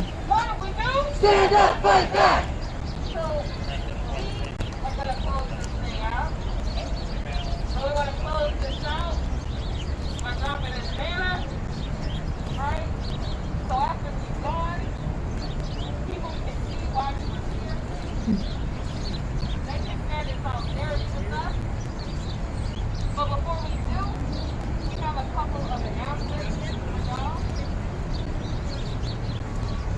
Where's Iris? Have a couple of announcements for y'all. And we also want to share with y'all some more direct ways that you can get involved, that you can join an organization, that you can help get more organized. And we're going to hear from Iris, who is a part of BLM. Give it up, y'all. Let's give it up. Give it up. The first organization is called Hero. You can reach them at Hero Philly. Hero empowers, educates, and equips youth to pursue a debt-free degree. Hero empowers, educates, and equips youth to pursue a debt-free degree, pursue entrepreneurship, and build strong families and strengthen our communities. So again, that's Hero. You can see them at Hero Philly. The next organization is called the Coalition for Black Trans Economic Liberation. It's a reparations organization. They have about 800 members. One of the leaders' names is me. Another leader's name is Tiff. And they're on Facebook and Instagram. Coalition for the number 4 Black Trans Live.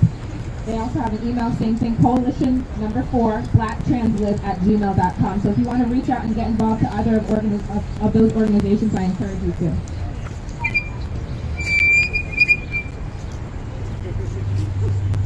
The next organization is the Dignity Act Now Collective. DANC is formed by Black and impacted activists, an advocacy-based nonprofit for Black and gender-oppressed folks. Oh, and currently incarcerated people. They provide reentry services.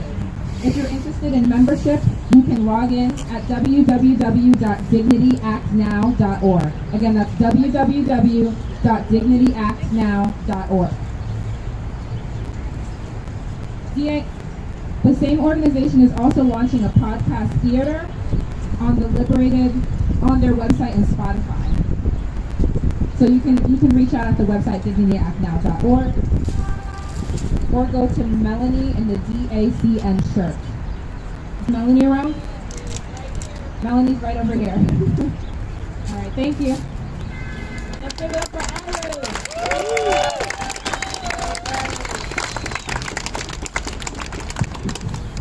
We also want to thank the organizations that were a part of making this happen. We want to shout out to the MOVE organization. Give it up for MOVE. We want to shout out the Black Alliance for Peace. Give it up for the Black Alliance for Peace. We want to shout out the mobilization for Mumia and the campaign to bring Mumia home. Give it up. Free Mumia, free them all. We want to thank Philly for real justice. We had Kamau and Ant somewhere. All right, we see them. We also want to shout out Up Against the Law. They were supposed to be here, but could not be here today. Oh, thank you. There you go. Up Against the Law. Thank you for always holding us down. We want to protect the protesters. If you took a bottle of water, it was from Protect the Protesters. We also want to give it up for the Abolitionist Law Center. We have Celine speak from the Abolitionist Law Center. Many of these organizations, including ours, is part of the Black Philly Radical Collective, which you can learn more about at www.blackphillyradicalcollective.com. Look us up, learn our 13 demands, get involved. And we, Yana and myself, are from Black Lives Matter Philly. Give it up for BLM Philly. If you want to learn more about our organization, you can go to blmphilly.com. We are at BLM Philly on all platforms. We have a number of campaigns that we want you to support, including the Brick by Brick Freedom Fund for Political Prisoners. We have a Black Educators Fellowship. We are a founding organization for the Philadelphia Community Bail Fund and a host of other activities. On October 31st, Halloween, we have a Turn Up for Black Youth that we are doing at Malcolm X Park. That is Halloween, Saturday, October 31st at 3 p.m. You know, this year, 2020, has been really rough on our young people. I don't know if you guys were intending to mention, but there's that Refuse Fascism event tonight at 6 p.m. Who was in killed by Independence Detroit Mall. So I police just wanted to mention. in 2010 at the age of 7, and Tamir Rice, who was killed by the Cleveland police. They would have turned 18 and probably been a part of the class of 2020. So that's why we are creating a Turn Up for Black Youth, but we also are inviting all of you to turn up for Black Youth and show them some love. So please come out on October 31st at 3. And the final thing that I just want to mention while we have you here, and we actually have some flyers that are in the box there in that bag.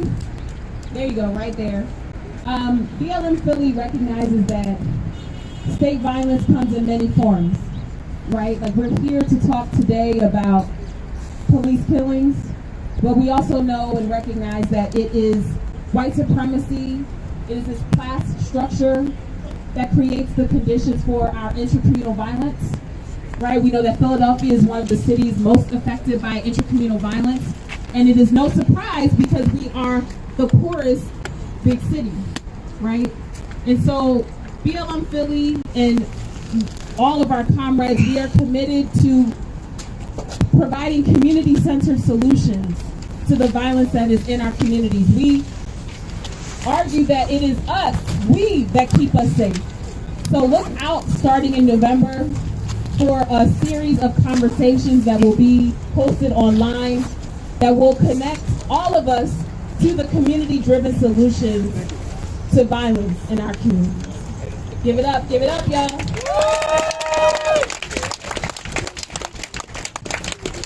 So we wanted to do this collectively to drop the banners. We have 2 banners.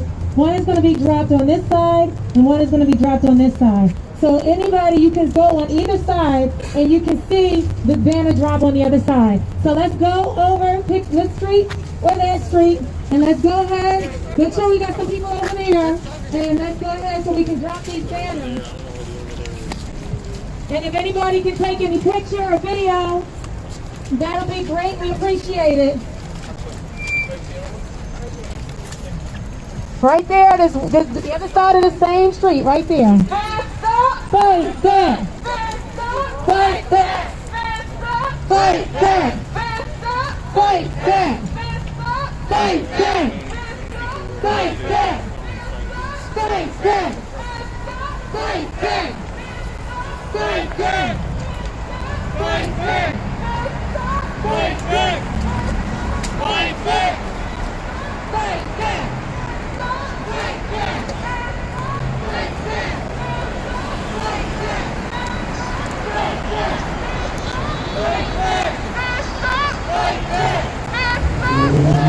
If we don't get it, shut it down. If we don't get it, burn it down. If we don't get it, burn it down. If we don't get it, burn it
Stand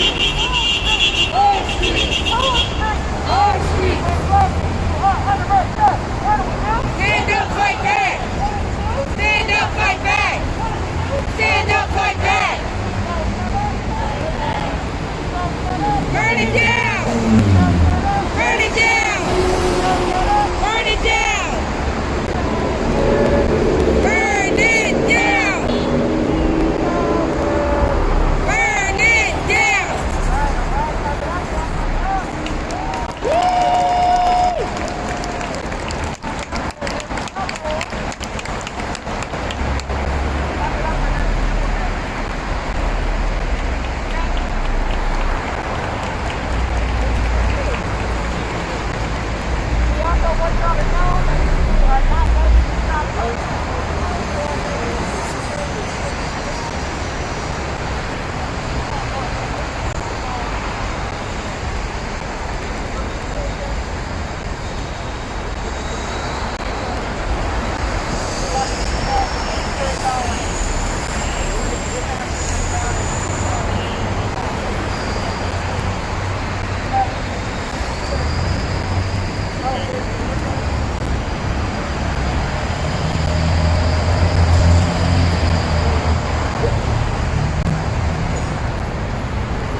do not leave alone. We will be 36 people on each side. So please leave with somebody, whether you know them or not. Welcome somewhere. Welcome to the aisle, welcome to the car. Do not leave this gate by yourself.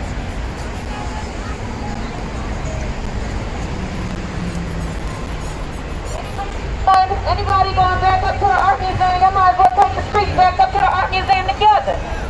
I don't know if you guys care to mention, but there's an event tonight at Independence Hall, 6 p.m. They must refuse fascism.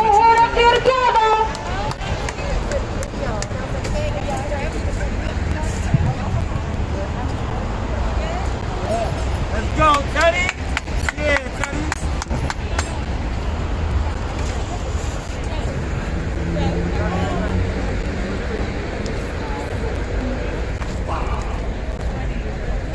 What are you up to?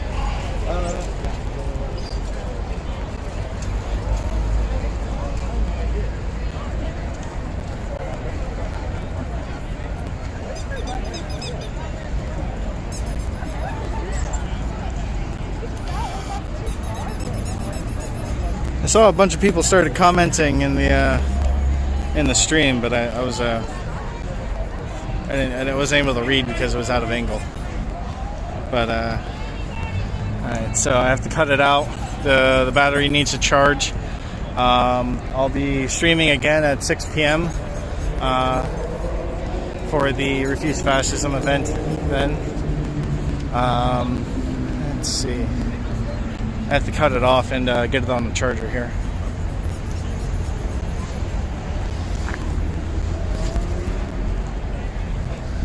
My car is all the way up by the art museum again, so I have to figure out the best way to get over there. Maybe take the bike, or I should probably take the bus. I don't know about walking all that way, but I do have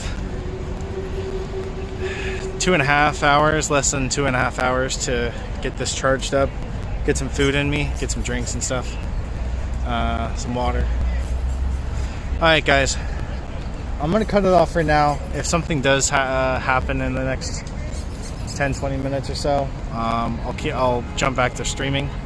But yeah, keep tuned for 6 p.m. protest in Independence Mall.